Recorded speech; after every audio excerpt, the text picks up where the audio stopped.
ನಮಸ್ಕಾರ ವೀಕ್ಷಕರೇ, ಟಿವಿ9 ವಿಶೇಷ ಕಾರ್ಯಕ್ರಮಕ್ಕೆ ಸ್ವಾಗತ. ನಾನು ಮಧುಶ್ರೀ. ಕಳೆದ ಮೂರುವರೆ ತಿಂಗಳಿನಿಂದ ಇಡೀ ಕರ್ನಾಟಕಕ್ಕೆ ಭರಪೂರ ಮನರಂಜನೆಯನ್ನ ಕೊಟ್ಟಂತಹ ಶೋ ಅಂದ್ರೆ ಅದು ಬಿಗ್ ಬಾಸ್ ಕನ್ನಡ ಸೀಸನ್ 12. ಹೌದು, ಪ್ರತಿದಿನ ರಾತ್ರಿ 9:30 ಆಯಿತು ಅಂದ್ರೆ ಸಾಕಷ್ಟು ಮಂದಿ ರಿಮೋಟ್ ಅನ್ನ ಕೈಯಲ್ಲಿಟ್ಕೊಂಡು ಟಿವಿ ಆನ್ ಮಾಡ್ಕೊಳ್ತಾ ಇದ್ದಿದ್ದೆ ಬಿಗ್ ಬಾಸ್ ಶೋ ಅನ್ನ ನೋಡಬೇಕು ಅಂತ ಹೇಳಿ. ಅದರಲ್ಲೂ ಬಿಗ್ ಬಾಸ್ ನಲ್ಲಿದ್ದಂತಹ ಕೆಲ ಸ್ಪರ್ಧಿಗಳಿಗೆ ಸಪರೇಟ್ ಫ್ಯಾನ್ ಬೇಸೇ ಕ್ರಿಯೇಟ್ ಆಗಿದೆ. ಅವರನ್ನು ನೋಡಬೇಕು ಅಂತಾನೆ ಬಿಗ್ ಬಾಸ್ ಶೋ ಅನ್ನ ನೋಡ್ತಾ ಇದ್ದವರ ಸಂಖ್ಯೆ ಜಾಸ್ತಿ ಇತ್ತು. ಆ ಪೈಕಿ ಪಟ್ಪಟಾಕಿ ರಕ್ಷಿತಾ ಕೂಡ ಒಬ್ರು. ಈಗಾಗಲೇ ಬಿಗ್ ಬಾಸ್ ಶೋಗೆ ವಿದ್ಯುಕ್ತ ತೆರೆ ಬಿದ್ದಿದೆ. ವಿನ್ನರ್ ಗಿಲ್ಲಿ ನಟ, first runner up Rakshita Shetty. ಆ ಒಂದು ಎಕ್ಸ್ಪೀರಿಯನ್ಸ್ ಹೇಗಿತ್ತು, ಈ ಪ್ರೀತಿಯನ್ನ ಗಳಿಸಿದ್ದು ಹೇಗೆ, ಜನಪ್ರಿಯತೆಯ ಬಗ್ಗೆ ರಕ್ಷಿತಾ ಶೆಟ್ಟಿ ಏನ್ ಹೇಳ್ತಾರೆ ಅನ್ನೋದನ್ನ ಈ ವಿಶೇಷ ಕಾರ್ಯಕ್ರಮದಲ್ಲಿ ಅವರ ಬಾಯಿ ಮೂಲಕನೇ ನಾವು ತಿಳ್ಕೊಳ್ತಾ ಹೋಗೋಣ. ಕಾರ್ಯಕ್ರಮಕ್ಕೆ ಮೊದಲಿಗೆ ರಕ್ಷಿತಾ ಶೆಟ್ಟಿ ಅವರನ್ನ ಸ್ವಾಗತ ಮಾಡೋಣ. Rakshita, welcome to the show. ನಮಸ್ಕಾರ. ನಮಸ್ತೆ. ನನಗೆ ಹೇಗೆ ಕೇಳಬೇಕು ಅಂತಾನೆ ಗೊತ್ತಾಗ್ತಾ ಇಲ್ಲ. ಯಾಕಂದ್ರೆ ನೀವು ಆ ಗೆಲುವಿನ ಸಂಭ್ರಮ ಇದೆಯಲ್ಲ, ಜನರ ಪ್ರೀತಿ ಇದೆಯಲ್ಲ, ಅದರಿಂದ ಇನ್ನೂ ಹೊರಗೆ ಬಂದಿಲ್ಲ. ಹೇಗೆ ಅನ್ನಿಸ್ತಾ ಇದೆ ಅಂತ? ಹೌದು, ಇವತ್ತೇ ನೀವು ಒಂದು ವಿಚಾರ ಹೇಳಿದ್ರ, ಹೊರಗೆ ಬರಲಿಲ್ಲ. ಹೌದು, ಅಂದರೆ ನನ್ನ ಬಾಡಿ ಇಲ್ಲಿ ಉಂಟು, ಮನಸ್ಸು ಬಟ್ ಇನ್ನೂ ಅಲ್ಲಿಯೇ ಉಂಟು. ಇನ್ನೂ ನಾನು ಬರಲಿಲ್ಲ. ಯಾಕೆಂದರೆ 3 months ಕಂಟಿನ್ಯೂಸ್ಲಿ ಅಲ್ಲಿಯೇ ಇದ್ದೀವಿ ಅಲ್ವಾ. ಇವಾಗ ಇದೇ ಎಲ್ಲ ನೋಡುವಾಗ ಇದೇ ರಿಯಲ್ ಆ ಕನಸ ಇದೆ. ಇವತ್ತೇ ಸ್ವಲ್ಪ ಜೀರ್ಣಿಸ್ಕೊಳ್ಳೋಕೆ ಆಗ್ತಾ ಇಲ್ಲ. ಹೌದು, ಡೈಜೆಸ್ಟ್ ಆಗ್ತಾ ಇಲ್ಲ. ಡೈಜೆಸ್ಟ್ ಆಗ್ತಾ ಇಲ್ಲ. ಮಧ್ಯದಲ್ಲಿ ನಾನು ಮಾಡ್ತೀನಿ, ಇದೇ ನಿಜ. ಗೀಳ್ತೀನಿ, ಹೊಲಗೆ ಬಂದಿದ್ದೀನ ಸತ್ಯದಲ್ಲಿ ಇಲ್ವಾ. ಯಾಕಂದ್ರೆ ಕನಸಲ್ಲಿ ಇವಾಗ ಕೂಡ ಅದೇ ಮನೇನೆ ಬರುತ್ತೆ. ಏನ್ ಮಿಸ್ ಮಾಡ್ಕೊಳ್ತಾ ಇದೀರಿ ಬಿಗ್ ಬಾಸ್ ಮನೆ? ಬಿಗ್ ಬಾಸ್ ನಾನು ಬಿಗ್ ಬಾಸ್ ಮನೆಗೇನೆ ಮಿಸ್ ಮಾಡ್ತಾ ಇದ್ದೀನಿ. ಬಿಗ್ ಬಾಸ್ಗೆ ಮಿಸ್ ಮಾಡ್ತೀನಿ. ಮತ್ತೆ ಸುದೀಪ್ ಸರ್ಗೆ, ನನ್ನ ವಂಶದ ಕುಡಿಯೋರಿಗೆ. ಯಾರು? ಗಿಲ್ಲಿ ಅವರ? ಗಿಲ್ಲಿ ರಘುವಣ್ಣ. ಗಿಲ್ಲಿ ರಘುವಣ್ಣ ಮತ್ತೆ ಸುದೀಪ್ ಸರ್ನ ಜಾಸ್ತಿ ಮಿಸ್ ಮಾಡ್ತೀರಾ? ಯಾಕಂದ್ರೆ ನೀವು ಹೇಳ್ತಾ ಇದ್ರಿ ಮೊನ್ನೆ ಆಡಿಯನ್ಸ್ ಒಳಗಡೆ ಬಂದಾಗ, ಸುದೀಪ್ ಸರ್ ನಂಗೆ 2ನೇ ತಂದೆ ಅಂತ ಹೇಳಿ. ಸುದೀಪ್ ಸರ್ ಬಿಗ್ ಬಾಸ್ಗೆ ಸಾರಥಿ, ಜೊತೆಗೆ ಬಿಗ್ ಬಾಸ್ ನ ಎಷ್ಟು ಚೆನ್ನಾಗಿ ತಗೊಂಡು ಹೋಗ್ತಿದ್ದಾರೆ ಅಂತ ನಾವು 11 ಸೀಸನ್ಗಳನ್ನ ನೋಡಿದೀವಿ. ಈ ಸೀಸನ್ ಅಲ್ಲಿ ತುಂಬಾ ಅಟ್ಯಾಚ್ ಆದ್ರು. ಬಿಗ್ ಬಾಸ್ ಮನೆಯಿಂದ ಆಚೆ ಹೋಗುವಾಗ ಕೂಡ ಲೈಫಲ್ಲಿ ಅಪ್ ಅಂಡ್ ಡೌನ್ಸ್ ಆದ್ರೆ, ಎಂತ ಪ್ರಾಬ್ಲಮ್ಸ್ ಆಗಿದ್ರೆ ಡೈರೆಕ್ಟ್ ಮನೆಯಲ್ಲಿ ಬಾ ಮಾತಾಡೋಣ. ಸುದೀಪ್ ಸರ್ ಮನೆಗ್ ಬಾ, ಮಾತಾಡ್ತೀನಿ ನಾನು, ಬಟ್ ಟೈಮ್ ಹೇಳು ಅಂತ. ಅದೇ ಹೌದು, ಅದೇ ನನ್ನ ಟೈಮ್ ಇರಲ್ಲ. ಇವಾಗ ನಾವು ಸ್ಟಾರ್ಟಿಂಗ್ ಇಂದ ಒಂದ್ ಸ್ವಲ್ಪ ನೋಡೋದಾದ್ರೆ, ರಕ್ಷಿತಾ ಶೆಟ್ಟಿ ಬಿಗ್ ಬಾಸ್ಗೆ ಬರ್ತಾರೆ ಅಂದಾಗ್ಲೇ ಒಂದು ಯೂಟ್ಯೂಬ್ ಚಾನಲ್ ಅಲ್ಲಿ ಬ್ಲಾಗ್ಸ್ ಮಾಡ್ಕೊಂಡು ಮುದ್ದಾಗಿ ಮಾತಾಡ್ಕೊಂಡು ಬ್ರೋಕನ್ ಕನ್ನಡ ಮಾತಾಡ್ಕೊಂಡು ಎಲ್ರಿಗೂ ಇಷ್ಟ ಆದಂತಹ ಹುಡುಗಿಗೆ ಇಷ್ಟು ದೊಡ್ಡ ವೇದಿಕೆ ಸಿಗ್ತಾ ಇದೆ ಅಂದಾಗ ತುಂಬಾ ಜನ ಖುಷಿ ಪಟ್ರು. ಹಾಗೇನೆ ಸ್ವಲ್ಪ ಜನಕ್ಕೆ ಅದು ಇವಳಿಗೆ ಕೊಡ್ಬೇಕಿತ್ತ ಅನ್ನೋದು ಕೂಡ ಇತ್ತು. ಅದು ಬಿಗ್ ಬಾಸ್ ಮನೆಯಲ್ಲೂ ಕೂಡ ನೀವು ಎಕ್ಸ್ಪೀರಿಯನ್ಸ್ ಮಾಡಿದ್ದೀರಿ? ಹೌದು, ಮಾಡಿದ್ದೀನಿ. ಯಾಕೆಂದ್ರೆ ಅದೇ ನನಗೆ ಯಾವಾಗ ಗೊತ್ತಾಯ್ತು ಅಂದ್ರೆ, ಫಸ್ಟ್ ವೀಕಲ್ಲಿ ನಾನು ಫಸ್ಟ್ ಟೈಮ್ ಹೋಗುವಾಗ ನಾವು 3 ಜನ ಹೋಗಿದ್ರು. ಯಾರು 1 ಜನ ಜಂಟಿಯಾಗಿ ಇರಬೇಕಿತ್ತು, 1 ಜನ ಒಂಟಿಯಾಗಿ ಹೊರಗೆ ಬರಬೇಕಿತ್ತು. ಸೊ ಆ ಟೈಮಲ್ಲಿ ಅರ್ಧ ಜನನ ಡಿಸಿಷನ್ ಅದೇ ಇತ್ತು. ಯಾಕೆಂದರೆ ಅವರು ಆ್ಯಕ್ಟಿಂಗ್ ಫೀಲ್ಡಲ್ಲಿ ತುಂಬ ವರ್ಷದಿಂದ ಕೆಲಸ ಮಾಡಿ ಕಷ್ಟಪಟ್ಟು ಬಂದಿದ್ದಾರೆ. ಅದೇ ರೀಸನ್ ಹೇಳ್ತಾ ಇದ್ರು. ಮತ್ತು ಯಾಕೆಂದರೆ ಅದೇ ಅವರ ರಿಫ್ಲೆಕ್ಟೆಡ್ ಉಂಟು. ರಿಫ್ಲೆಕ್ಟ್ ಆಗುತ್ತೆ, ಗೊತ್ತುಂಟ. ಅವರ ಕಷ್ಟ ಎಲ್ಲ ಕಾಣಿಸುತ್ತೆ. ಬಟ್ ನಮಗೆ ಹೇಗಂದರೆ ನಾವು ಅಲ್ಲಿಂದ ಮಾಡುವಾಗ ಜಾಸ್ತಿ ಅಂತ ಕಾಣಿಸಲ್ಲ. ಅಂದರೆ ನಿಮಗೆ ಅರ್ಥ ಆಯ್ತಾ? ಹಾಂ. ಸೊ ನಮ್ಮ ಪ್ರೊಫೆಷನ್ ಕೆಲಸ ಉಂಟಲ್ವಾ, ಅಷ್ಟು ಇದೆ ಅವರು ಕನ್ಸಿಡರ್ ಮಾಡಲ್ಲ. ಅದೇ ನನಗೆ ಅಲ್ಲಿ ರೀಸನ್ ಕೊಟ್ಟುವಾಗ ಗೊತ್ತಾಯಿತು. ಮತ್ತೊಂದು ಎಂತ ಹೇಳಿದರು ಅಂದರೆ, ಓಕೆ ನನಗೆ ಇಷ್ಟು ತುಂಬ ಏಜ್ ಕೂಡ ಉಂಟು, ನಾನು ಮುಂಚೆ ಕೂಡ ಯಾವಾಗ ಬೇಕಿದ್ದರೆ ಬರ್ಬೋದು, ಸೊ ಇವಾಗ ಅವಕಾಶ ಅವರಿಗೆ ಕೊಡೋಣ ಅಂತ. ಸೊ ಆ ಟೈಮಲ್ಲಿ ನೀವು ಆಕ್ಸೆಪ್ಟ್ ಮಾಡ್ಕೊಳ್ತೀರಿ ಅವ್ರು ಕೊಟ್ಟಂತಹ ರೀಸನ್ಸ್ ಅನ್ನ. ಬಟ್ ನಂತರ ನಿಮ್ಗೆ ರಿಯಲೈಸ್ ಆಗುತ್ತೆ, ನಾನು ಮಾತಾಡಬೇಕಿತ್ತು, ವಾಯ್ಸ್ ರೈಸ್. ಹೌದು ಮ್ಯಾಮ್, ಹೌದು. ಆ ಟೈಮಲ್ಲಿ ನಾನು ಯಾಕೆ ಅಕ್ಸೆಪ್ಟ್ ಮಾಡಿದ್ದೀನಿ ಅಂದರೆ, ಬಿಗ್ ಬಾಸ್ ಹೇಳಿದ್ರು ನೀವು ಕನ್ವಿನ್ಸ್ ಮಾಡಿ ಅಂತ. ಓಕೆ, ಸ್ವಲ್ಪ ಟೈಮ್ ಇತ್ತು ನನ್ನ ಹತ್ರ, 15 ನಿಮಿಷ ಇತ್ತು ಕನ್ವಿನ್ಸ್ ಮಾಡಲಿಕ್ಕೆ. ಬಟ್ ಮ್ಯಾಮ್, ಅವರಿಗೆ ನಾನು ಯಾರು ಅಂತ ಗೊತ್ತಿಲ್ಲ, ಓಕೆನಾ. ಸೊ ಅವರು ನನಗೆ ಕೇಳುವಾಗ ನಾನು ಎಂತಂತ ಕನ್ವಿನ್ಸ್ ಮಾಡಲಿ. ಓಕೆ, ಹೇಳಲಿಕ್ಕೆ ಇದ್ರೆ, ಕನ್ವಿನ್ಸ್ ಮಾಡಲಿಕ್ಕೆ ಇದ್ರೆ ದೊಡ್ಡ ಕೂಡ ನಾವು ಮಾತಾಡ್ಬೋದು. ನಾನು ಇದೇ ಮಾಡಿ ಬಂದಿದ್ದೀನಿ, ಅದೇ ಮಾಡಿ ಬಂದಿದ್ದೀನಿ, ನಾನು ಮತ್ತೆ ಹೀಗೆ ಆಟಾಡ್ತೀನಿ, ಹಾಗೆ ಆಟಾಡ್ತೀನಿ ಅಂತ ನಾವು ಮಾತಾಡ್ಬೋದು. ಬಟ್ ಮ್ಯಾಮ್, ಅವರು ನನ್ನ ನೋಡಲೇ ಇಲ್ಲ ನಾನು ಹೆಂಗೆ ಆಟಾಡಿದ್ದೀನಿ. ನಾನು ಯಾಕೆ ಅವರಿಗೆ ಒಂದು ಹೋಪ್ಸ್ ಕೊಡಲಿ? ಯಾವುದು ಕಾನ್ಫಿಡೆಂಟ್ ಅಲ್ಲಿ ನಾನು ಹೇಳಿ ನಾನು ಇದೇ ಆಟ ಆಡ್ತೀನಿ ಅಂತ. ಸೊ ಅದೇ ನನಗೆ ಕನ್ವಿನ್ಸಿಂಗಲ್ಲಿ ಎಂತ ನನ್ನ ತುಲ ಇಲ್ಲ ಅಂತ ಅನಿಸುತ್ತೆ. ಯಾಕೆಂದರೆ ಸುಮ್ಮನೆ ಎಂತಂತ ಕನ್ವಿನ್ಸ್ ಮಾಡಲಿ ಅಂತ. ಸೊ ಇಟ್ಸ್ ಓಕೆ, ಆಕ್ಸೆಪ್ಟ್ ಮಾಡ್ಕೊಂಡು ಅಕ್ಸೆಪ್ಟ್ ಮಾಡಿ ಹೋಗಿದ್ದೀನಿ. ಬಟ್ ಆಗ ನಂತರ ಕೂಡ ನಾನು ಒಂದು ಏತೆ ಮಾಡಿದ್ದೀನಿ ಅಂದರೆ, ಅಲ್ಲಿ ನಾವು ನಮಗೆ ಸ್ಟ್ಯಾಂಡ್ ತಗೊಳ್ಳಿಲ್ಲ ಅಂದರೆ ಬೇರೆ ಯಾರು ಒಬ್ವಿಯಸ್ಲಿ ನಿಮ್ಮಗೋಸ್ಕರ ತಗೊಳ್ಳಲ್ಲ, ನಮಗೆ ನಾವೇ ತಗೊಳ್ಬೋದಿತ್ತು. ಬಟ್ ಆ ಟೈಮಲ್ಲಿ ಓಕೆ ಸಮ್ವೇರ್ ಒಂದು ಕನ್ವಿನ್ಸಿಂಗ್ ಮಾಡ್ದಿದ್ದಿದ್ರೆ ಮೇ ಬಿ ಉಳಿಸ್ತಿದ್ರು ನಾನು. ಬಟ್ ಎಂತ ಕನ್ವಿನ್ಸಿಂಗ್ ಅಂತ ಹೇಳಿ ನಾನು ಬಾಯಿ ಮುಚ್ಕೊಂಡು ಹೋಗಿ. ಬಟ್ ಅದನ್ನ ನಿರೀಕ್ಷೆ ಮಾಡಿದ್ರ ಮತ್ತೆ ನೀವು ಬಿಗ್ ಬಾಸ್ ಮನೆ ಒಳಗಡೆ ಹೋಗೋಕೆ ಅವಕಾಶ ಸಿಗುತ್ತೆ ಅಂತ? ಒಂದು ವಾರ ಆಚೆ ಇದ್ರಿ, ಹೆಂಗಿತ್ತು ಆ ದಿನಗಳು ಅಂತ? ಒಂದು ವಾರ ಮನೆಯಿಂದ ಹೌದು, ಮನೆಯಿಂದ ಹೊರಗೆ ಬಂದಿದ್ದೀನಿ. ಆಚೆ ಅಂದ್ರೆ ನಾನು ಆಚೆ ಎಂತ ಜಾಲಿ ಮಾಡಲಿಲ್ಲ. ಆಚೆ ಅಂದ್ರೆ ಒಂದು ರೂಮ್ ಇತ್ತು. ರೂಮ್ ಅಂದ್ರೆ ಇವರನ್ನೇ ಒಂದು ಪ್ರೋಟೋಕಾಲ್ ಅಲ್ಲಿ ಒಂದು ಹೀಗೆ ರೂಮಲ್ಲಿ ಫುಲ್ ಅಂದರೆ ಒಂದು ಜನನ ಕಾಂಟ್ಯಾಕ್ಟ್ ಇಲ್ಲ, ಕನೆಕ್ಷನ್ ಇಲ್ಲ, ಟಿವಿ ಇಲ್ಲ, ಎಂತ ಇಲ್ಲ, ಜಸ್ಟ್ ಬೆಡ್, ವಾಶ್ರೂಮ್ ಮತ್ತೆ ಹೊಟ್ಟೆ ತುಂಬಿ ಊಟ. ನನಗೆ ಎಂತ ಬೇಕು ಎಲ್ಲ ಉಂಟು. ಬಟ್ ಆ ಪರಿಸ್ಥಿತಿಯಲ್ಲಿ ಎಂತ ಇತ್ತು ಅಂದರೆ ಒಂದು ಕ್ವೆಶ್ಚನ್ ಮಾರ್ಕ್ ಇತ್ತು. ಯಾಕೆಂದರೆ ಮನೆಯಿಂದ ಆಚೆ ಹೋಗುವ ನಂತರ ಒಂದು 15 ಮಿನಿಟ್ಸ್ ಆಯಿತು ನಾನು ಮನೆಯಿಂದ ಆಚೆ. ನನಗೆ ಒಂದು ಕ್ವೆಶ್ಚನ್ ಮಾರ್ಕ್ ಇತ್ತು, ಇದು ಎಂತ ಆಯಿತು, ಯಾಕೆ ಆಯಿತು, ಎಂತ ಮಾಡ್ಕೋಬೇಕಿತ್ತು. ನನಗೆ ಡೌಟ್ ಏನಂದ್ರೆ ರಕ್ಷಿತಾ, ಇವಾಗ ನೀವು ಮನೆಯಿಂದ ಹೊರ ಬಂದ್ಮೇಲೆ ಬಿಗ್ ಬಾಸ್ ಕಡೆಯಿಂದ ನಿಮ್ಮನ್ನ ಒಳಗ್ ಕಳಿಸ್ತೀವಿ ಅಥವಾ ಹೊರಗೆ ಕಳಿಸ್ತೀವಿ ಯಾವ್ದನ್ನು ಹೇಳಿ ಅದೇ ಅಲ್ವಾ ಇವತ್ತೇ ಆಯ್ತು. ಯಾಕೆಂದ್ರೆ ನಾನು ಮನೆಗೆ ಅವರು ಎಂತಾಯ್ತು ಅಂತ ನಾನು ಒಂದು ಕ್ವಶನ್ ಮಾರ್ಕ್ ಇತ್ತು. ಅದೇ ನನಗೆ ತಕೊಂಡು ಹೋಗಿ ಒಂದು ರೂಮಲ್ಲಿ ಹಾಕಿದ್ರು. ಆ ರೂಮಲ್ಲಿ ನನಗೆ 6 days ಓಕೆ ನನಗೆ ಹೇಳಲೇ ಇಲ್ಲ, ಕ್ಲಾರಿಫೈ ಇರಲಿಲ್ಲ. ನಾನು ಮನೆಯಿಂದ ಹೊರಗೆ ಹೋಗ್ತೀನಾ, ಮನೆ ಒಳಗೆ ಹೋಗ್ತೀನಾ, ನನ್ನ ಮನೆಗೆ ಹೋಗ್ತೀನಾ ಅಂತ ಕ್ಲಾರಿಫಿಕೇಶನ್ ಕೊಡಲಿಲ್ಲ. ಅದಕ್ಕೆ ಅದು ತುಂಬ ಕಷ್ಟ ಆಯಿತು. ಇಲ್ಲಾಂದರೆ ಒಂದು ಸತಿ ಕ್ಲಾರಿಫಿಕೇಶನ್ ಕೊಟ್ಟಿದ್ರೆ ಓಕೆ, ನನ್ನ ಒಂದು ಮೈಂಡ್ ಸೆಟ್ ಇರುತ್ತೆ. ಓಕೆ ನಾನು ಇವತ್ತೇ ಬಿಗ್ ಬಾಸ್ ಮನೆಗೆ ಹೋಗ್ತೀನಿ, ಸೊ ನನ್ನ ಒಂದು ಸಮಾಧಾನ ಆಗುತ್ತೆ. ಓಕೆ ರಿಲ್ಯಾಕ್ಸ್ ರಕ್ಷಿತಾ, ನೆಮ್ಮದಿಯಾಗಿ ಇರೋ ಅಂತ. But no, first of all ನನಗೆ ಎಂಥ ಕ್ಲಾರಿಫಿಕೇಶನ್ ಇರಲಿಲ್ಲ. ಯಾಕೆಂದರೆ ಇಷ್ಟು ಆಸೆ ಪಟ್ಟಿ ಬಂದಿದ್ದೀನಿ ನಾನು. ಇಷ್ಟು ಆಸೆ ಪಟ್ಟಿ ಮ್ಯಾಮ್, ಇಷ್ಟು ದೂರದಿಂದ ಬಂದಿದ್ದೀನಿ. ಒಂದು 15 ನಿಮಿಷದಲ್ಲಿ ಹೊರಗೆ ಹಾಕಿದ್ರೆ ನಿಮಗೆ ಬೇಜಾರಾಗಲ್ವಾ? ತುಂಬಾ ಲಕ್ಕಿ ಅಂತ ಹೇಳಬಹುದು. ಯಾಕಂದ್ರೆ ತುಂಬಾ ಜನ ಸ್ಟೇಜ್ ಮೇಲೆ ಹೋಗಿ ಅವ್ರನ್ನ ವಾಪಸ್ ಕಳಿಸಿದ್ದಾರೆ, ಅವ್ರಿಗೆ ಅವಕಾಶನೇ ಸಿಕ್ಕಿಲ್ಲ. ಆದ್ರೆ ನೀವು ಒಂದ್ಸಲ ಒಳಗಡೆ ಹೋಗಿ ಹೊರಗೆ ಬಂದು ಮತ್ತೆ ಒಳಗಡೆ ಹೋಗ್ತೀರಿ, ಮತ್ತೆ ಎಲಿಮಿನೇಷನ್ ಅಂತ ಆಚೆ ಬರ್ತೀರಿ, ಸೀಕ್ರೆಟ್ ರೂಮ್ ಅಲ್ಲಿ ಇರ್ತೀರಿ, ಮತ್ತೆ ಬಿಗ್ ಬಾಸ್ ಮನೆ ಒಳಗಡೆ ಹೋಗ್ತೀರಿ. ಈ ಸರ್ಕಲ್ ನೋಡಿದಾಗ ರಕ್ಷಿತಾಗೆ ಅದೃಷ್ಟದ ಜೊತೆಗೆ ಆಕೆಯ ಪ್ರತಿಭೆ ಇರಬಹುದು, ಆಕೆಯ ಶ್ರಮ ಕೈ ಹಿಡಿತಾ ಅಂತ. ಹೌದು, ಅದೇ ಎಂತಾಯ್ತು ಗೊತ್ತಿಲ್ಲ. ನನ್ನ ಜರ್ನಿ ಮ್ಯಾಮ್ ಹಿಂಗೆ ಇರಲಿಲ್ಲ. ನನ್ನ ಜರ್ನಿ, ಬಿಗ್ ಬಾಸ್ ಜರ್ನಿ ಹಿಂಗೆ ಇತ್ತು. ಬಟ್ ನಾನು ಎಂಜಾಯ್ ಮಾಡಿದ್ದೀನಿ ನನ್ನ ಜರ್ನಿ. ನಿಮಗೆ ಫಸ್ಟ್ ಬಿಗ್ ಬಾಸ್ ಇಂದ ಕಾಲ್ ಬಂದಾಗ ಹೆಂಗ್ ಅನ್ನಿಸ್ತು ಅಂತ? ನೀವು ಬಿಗ್ ಬಾಸಿಗೆ ಬರಬೇಕು ಅಂತ ಹೇಳಿ ಅವರು ಕಾಲ್ ಮಾಡಿದಾಗ ನಿಮ್ಮ ರಿಯಾಕ್ಷನ್, ನಿಮ್ಮ ಮನೆಯವ್ರ ಕಡೆಯಿಂದ ರಿಯಾಕ್ಷನ್ ಹೆಂಗಿತ್ತು? ಹೆಂಗ್ ರಿಸೀವ್ ಮಾಡಿದ್ರಿ ರಿಯಾಕ್ಷನ್? ಮ್ಯಾಮ್ ಎಂತ ಗೊತ್ತುಂಟ, ಫಸ್ಟ್ ನನಗೆ ಬಿಗ್ ಬಾಸ್ ಕನ್ನಡ ಕಾಲ್ ಬರುವಾಗ ನನಗೆ ಫಸ್ಟ್ ನಂಬಲಿಕ್ಕೆ ಆಗಲ್ಲ. ನನಗೇನಾ ಯಾರಾದರೂ ಇದು ಮಾಡ್ತಿದಾರ? ಹೌದು, ಬಟ್ ಆದರೂ ಕೂಡ ಒಂದು ಇತ್ತು, ಹೌದಾ ಇದು ರಾಂಗ್ ನಂಬರ್ ಅಲ್ಲಲ್ವಾ, ಅಂದರೆ ಸರಿ ರಕ್ಷಿತಾಗೇನೆ ಕಾಲ್ ಮಾಡಿದ್ರಂತ ಮನಸ್ಸಲ್ಲಿ, ರಾಂಗ್ ನಂಬರ್ ಅಂತ ಮನಸ್ಸಲ್ಲಿ ಒಂದು ಸತ್ಯ ನನಗೇನಂತ. ಆದ ನಂತರ ನನಗೆ ಆ್ಯಕ್ಚುಲಿ ನಾನು ಎಂಥ ಯೋಚನೆ ಜಾಸ್ತಿ ಮಾಡಲಿಲ್ಲ. ನಾನು ಡೈರೆಕ್ಟ್ ಅಕ್ಸೆಪ್ಟ್ ಮಾಡಿದ್ದೀನಿ. ಯಾಕೆಂದರೆ ನಿಮಗೆ ಗೊತ್ತಿರ್ಬೋದು, ನಾನು ಆ್ಯಕ್ಚುಲಿ ಕನ್ನಡ ವೀಡಿಯೋಸು ಜಾಸ್ತಿ ಟೈಮಿಂದ ಇಲ್ಲ ಮ್ಯಾಮ್. ನಾನು ಸತ್ಯ ಹೇಳ್ತೀನಿ, 1 ವರ್ಷ ಕೂಡ ಆಗಲಿಲ್ಲ ನಾನು ಕನ್ನಡ ಮಾತಾಡಲಿಕ್ಕೆ ಸ್ಟಾರ್ಟ್ ಮಾಡಿದ್ದೀನಿ. ತುಳು ವೀಡಿಯೋಸ್ ಮಾಡ್ತಾಯಿದ್ದೀನಿ ನಾನು 2 ವರ್ಷದಿಂದ. ಬಟ್ ಕನ್ನಡ ವೀಡಿಯೋಸ್ ನಾನು ಮಾಡ್ತೀನಿ ಒಂದು 6-7 ಮಂತ್ಸಿಂದ ಅಷ್ಟೇ. 6-7 ಮಂತ್ಸಿಂದ ಜಸ್ಟ್ 1 ಮಿನಿಟ್ ರೀಲ್ಸ್ ಎಲ್ಲ ಅಪ್ಲೋಡ್ ಮಾಡ್ತಾಯಿದ್ರು. ನನಗೆ ಆ್ಯಕ್ಚುಲಿ ಕನ್ನಡ ಹೇಗೆ ಕಲಿತೀನಿ ಅಂದರೆ ಬೇರೆಯವರ ವ್ಲಾಗ್ ನೋಡಿ ಕಲಿತೀನಿ. ಮನೆಯವರು ಎಲ್ಲ ತುಳು ಮಾತಾಡೋದು, ಫ್ರೆಂಡ್ಸ್ ಎಲ್ಲ ಹಿಂದಿ ಮಾತಾಡೋದು. ಸೊ ಕನ್ನಡ ಹೆಂಗ ಜಸ್ಟ್ ಮೊಬೈಲಲ್ಲಿ. ಓಕೆ, ಸೊ ಕನ್ನಡ ಹೇಗ ಇದೆ ಆಯಿತು ಅಂದರೆ ಇಂಟ್ರೆಸ್ಟ್, ಆಬ್ವಿಯಸ್ಲಿ ನಿಮಗೆ ಇಂಟ್ರೆಸ್ಟ್ ಇದ್ದರೆ ನೀವು ಹೆಂಗ ಕೂಡ ಕಲಿತೀರಾ.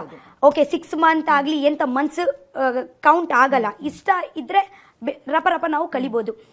ಸೊ ನನಗೆ ಹೇಗಂದರೆ ಎಷ್ಟು ಮಾಡಿದ್ರೆ ಒಂದು ವ್ಲಾಗಲ್ಲಿ ನೀವು ನೋಡಿ ಕಲಿಯುವಾಗ ಅಷ್ಟು ಫಾಸ್ಟ್ ಅಲ್ಲ, ನಾವು ಮಾತಾಡಿ ಕಲಿದ್ರೆ ಅದೇ ಫಾಸ್ಟ್. ಓಕೆನಾ?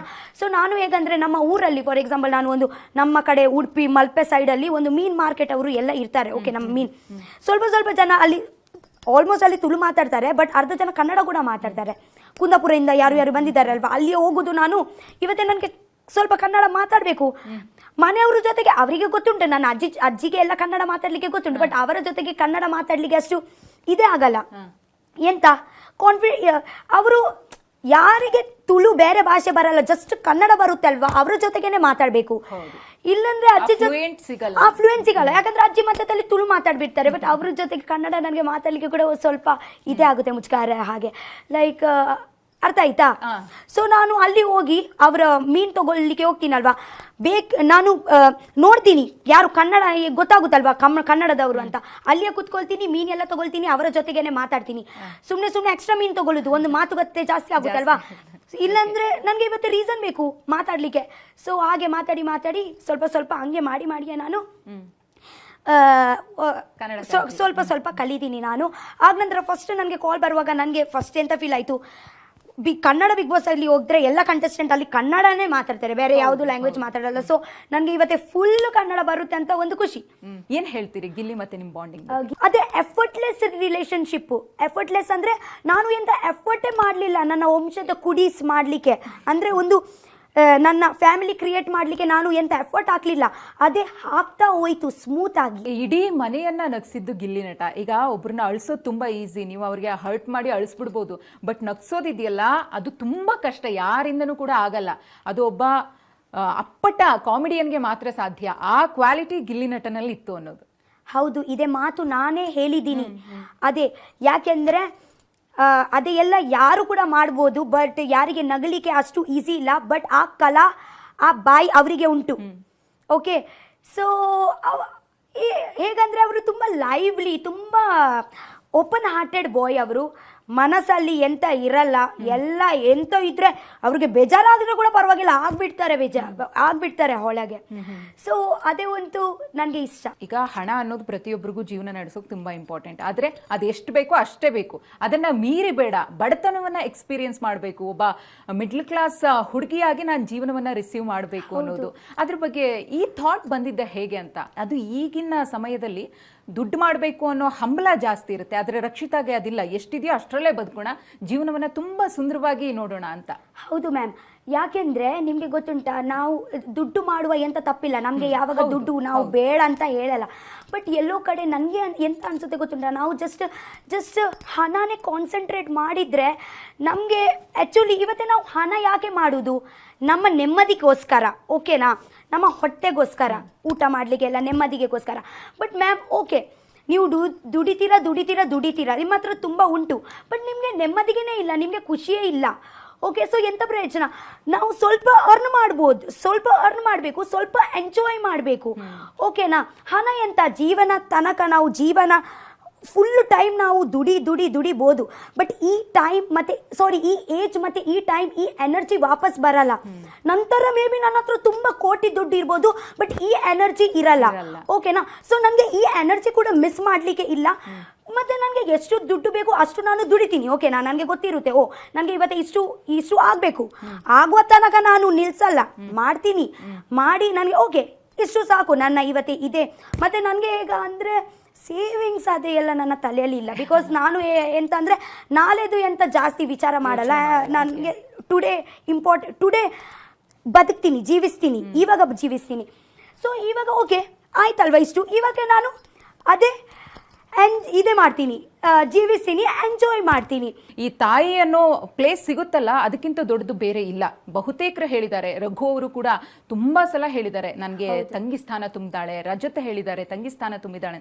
ಈ ರೀತಿ ಸಂಬಂಧಗಳನ್ನ ಬೆಸ್ಕೊಂಡು ಹೋಗೋದಿದೆಯಲ್ಲ ಬಹಳ ಕಷ್ಟ, ಅದರಲ್ಲಿ ತಾವು ಸಕ್ಸಸ್ ಆಗಿದ್ದೀರಿ. ಹೌದು, ಮತ್ತೆ ನೋಡಿ ನಮ್ಮ ಒಂದು ರಕ್ತ ಕೂಡ ಸೇಮ್ ಇಲ್ಲ.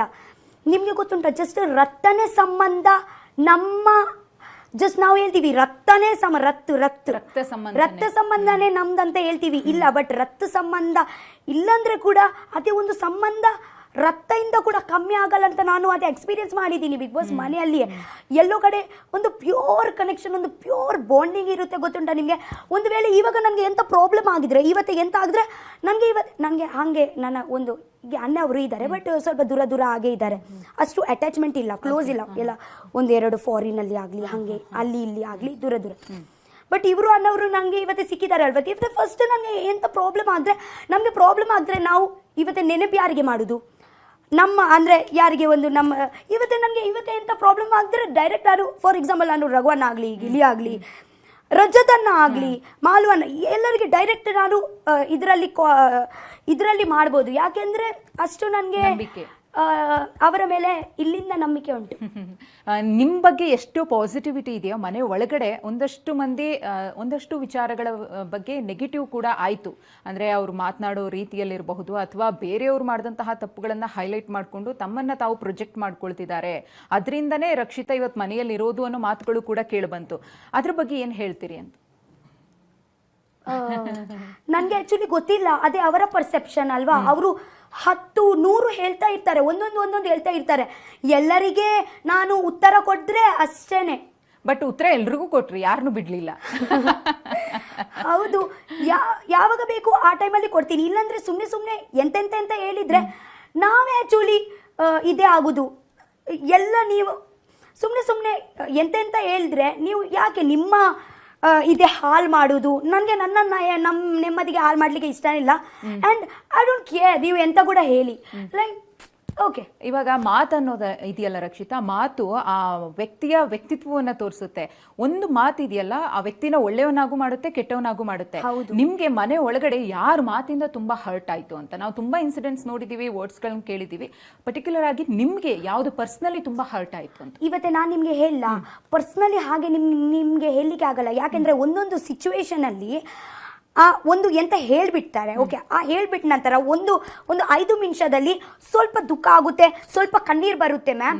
ಬಟ್ ಆ 5 ನಿಮಿಷ ನಂತರ 10 ನಿಮಿಷದಲ್ಲಿ ನಮ್ಗೆ ಅದು ಎಂತ ಆಯ್ತು ಅಂತಾನೆ ಗೊತ್ತಾಗಲ್ಲ. ಓಕೆ, ಇವತ್ತು ಹಾಗೆ ಗಲಾಟೆ ಮಾಡ್ತೀವಿ ಅಂದ್ರೆ ನಾವು ಮುಖ ಕೂಡ ನೋಡ್ಲಿಕ್ಕೆ ಇಷ್ಟಪಡಲ್ಲ. ಬಟ್ ರಾತ್ರಿ ನಾವು ಬೆಳಿಗ್ಗೆ ಆಗ್ಲಿ ತುಂಬಾ ಒಂದೇ ತಟ್ಟೆದಲ್ಲಿ ಊಟ ಮಾಡೋದು, ಹಂಗೆ ರಿಲೇಷನ್ ಇರುತ್ತೆ. ಸೊ ನನಗೆ ಎಂತ ಅನ್ಸುತ್ತೆ ಅಂದ್ರೆ, ನನ್ನ ಫುಲ್ಲು ಜರ್ನಿ ಇತ್ತಲ್ವಾ ಬಿಗ್ ಬಾಸ್ ಜರ್ನಿ ಬೇಜಾರ್ ಜಸ್ಟ್ ಒಂದು ಮಿಂಚಾಗೆ ಆಗ್ಬೋದು. ಬಟ್ ಮನಸ್ಸಲ್ಲಿ ಸತ್ಯ ಹೇಳ್ತಾ ಇದ್ದೀನಿ, ಪ್ರಾಮಿಸ್. ನನಗೆ ಬೇಜಾರೇ ಆಗಲಿಲ್ಲ. ಐ ವಾಸ್ ಲೈಕ್ ಓಕೆ, ಅವರು ಕೂಡ ಹೇಳ್ತಾರೆ ಬಡ ಬಡ ಬಡ, ನಾನು ಕೂಡ ಬಡ ಬಡ ಬಡ ಹೇಳ್ತೀನಿ. ಇಟ್ ವಾಸ್ ಅ ಮ್ಯೂಚುವಲ್ ಗಲಾಟೆ. So I don't think so ಅದೇ ನನಗೆ ಎಂತ ಹರ್ಟ್ ಆಯಿತು. ಬಿಕಾಸ್ ಯಾರು ನನಗೆ ಹರ್ಟ್ ಮಾಡಲಿಕ್ಕೆ, ಅಂದ್ರೆ ನಿಮ್ ಪ್ರಕಾರ ಈಗ ಅಲ್ಲಿ ಆಟ ಅಷ್ಟೇ ಆಗಿರೋದು, ಪರ್ಸನಲಿ ಯಾರು ಯಾರನ್ನು ಕೂಡ ಟಾರ್ಗೆಟ್ ಮಾಡಿಲ್ಲ ಅಥವಾ ಮಾಡುವಂತಹ ಮನಸ್ಥಿತಿನೂ ಇರ್ಲಿಲ್ಲ ಅಂತ ಹೇಳಿ? ಇಲ್ಲ ಮ್ಯಾಮ್, ಅದೇ ಟಾರ್ಗೆಟ್ ಅಲ್ಲ. ಅದೇ ಹೆಂಗ ಗೊತ್ತುಂಟಾ, ಒಂದು ಸಿಚುವೇಶನ್ ಹೆಂಗ ಇರುತ್ತೆ ಗೊತ್ತುಂಟಾ, ಅದೇ ನಿಮ್ಗೆ ಗೊತ್ತಾಗಲ್ಲ. ಒಂದೊಂದು ಟೈಮಲ್ಲಿ ಒಂದೊಂದು ಸಿಚುವೇಶನ್. ಫಾರ್ ಎಕ್ಸಾಂಪಲ್, ನಿಮ್ಗೆ ಅವರ ಟಾರ್ಗೆಟ್ ಅಲ್ಲ. ಬಟ್ ಎಂತ ಆಗುತ್ತೆ ಅಂದ್ರೆ, ಇವತ್ತೆ ರಪ್ಪ ಬಿಗ್ ಬಾಸ್ ಹೇಳ್ತಾರೆ ಇವತ್ತು ನಾಮಿನೇಟ್ ಮಾಡುವಾಗ ಇವತ್ತೆ ನಿಮ್ಗೆ ಒಂದು ರೀಸನ್ ಕೊಡಬೇಕು. ನೀವು ಎಲ್ಲೋ ಕಡೆ ಇವತ್ತೆ ಫಾರ್ ಎಕ್ಸಾಂಪಲ್, ನಾನು ಯಾರ್ದು ಹೆಸರು ತಗೊಳ್ಳಿ, ಧನುಷ್ದ ಹೆಸರು ತಗೊಳ್ತೀನಿ. ಇವತ್ತೆ ಅವರು ಎಂತ ಪಾತ್ರ ತುಳಿಲಿಲ್ಲ, ಓಕೆ ಅದೇ ಬಿಡಿ. ಇವತ್ತೆ ನಾನು ಅವರಿಗೆ ಒಂದು ಚಿಕ್ಕ ಒಂದು ನೋಟಿಸ್ ಮಾಡಿದ್ದೀನಿ, ಇವರು ಯಾಕೆ ಮಾರೆ ಒಂದು ಕೆಲಸ ಮಾಡಲ್ಲ, ಅವರಿಗೆ ಇವತ್ತು ಹೇಳಿದ್ದೀನಿ ಇದೇ ಮಾಡಲಿಕ್ಕೆ, ಸುಮ್ಮನೆ ಬಿಟ್ಟು ಹೋಗಿದ್ದಾರೆ. ಇದೇ ನಾನು ನೋಟಿಸ್ ಮಾಡಿ ನನ್ನ ಮನಸ್ಸಲ್ಲಿ ಇಡ್ತೀನಿ. ಅಲ್ಲೇ ನಾನು ಹೇಳಲಿಲ್ಲ, ಮನಸ್ಸಲ್ಲಿ ಇಡ್ತೀನಿ ಅನ್ಕೊಳ್ಳಿ. ಆ ನಾಮಿನೇಷನ್ ಅಲ್ಲಿ ಅದೇ ರೀಸನ್ ಕೊಡ್ತೀನಿ ನಾನು ರಿಯಲ್ ಆಗಿ, ಅಂದ್ರೆ ಹೀಗೆ. ಸೊ ಅವರಿಗೆ ಸ್ವಲ್ಪ ಹಂಗೇನಾ, ಅವರು ಯಾಕೆ ಹಂಗೆ ಥಿಂಕ್ ಮಾಡಿದ್ರು, ಹಾಗಿದ್ರೆ ನಿಮ್ಗೆ ಅಲ್ಲಿ ಹೇಳ್ಬೇಕಿತ್ತಲ್ವಾ, ಇಲ್ಲಿ ಯಾಕೆ?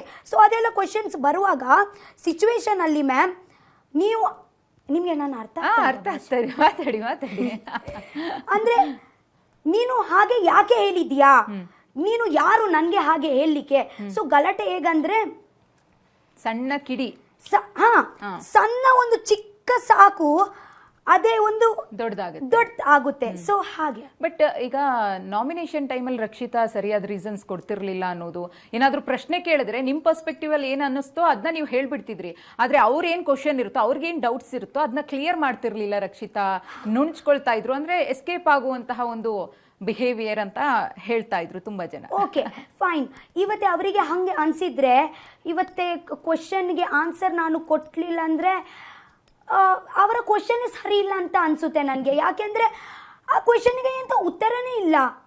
ಅಂದ್ರೆ ಆ ಕ್ವಶನ್ ಉಂಟು, ಓಕೆ ಅವರಿಗೆ ಅದೇ ಕ್ವಶನ್ ಉಂಟು. ಬಟ್ ಎಲ್ಲೋ ಕಡೆ ಮ್ಯಾಮ್, ಎಲ್ಲ ಕಡೆ ನಿಮ್ಗೆ ಎಂತ ಮಾತಾಡ್ಲಿಕ್ಕೆ ಅಂತ ಅವಶ್ಯಕತೆ ಇಲ್ಲ, ಸುಮ್ಮನೆ ಇರೋದು ಕೂಡ ಹೌದು.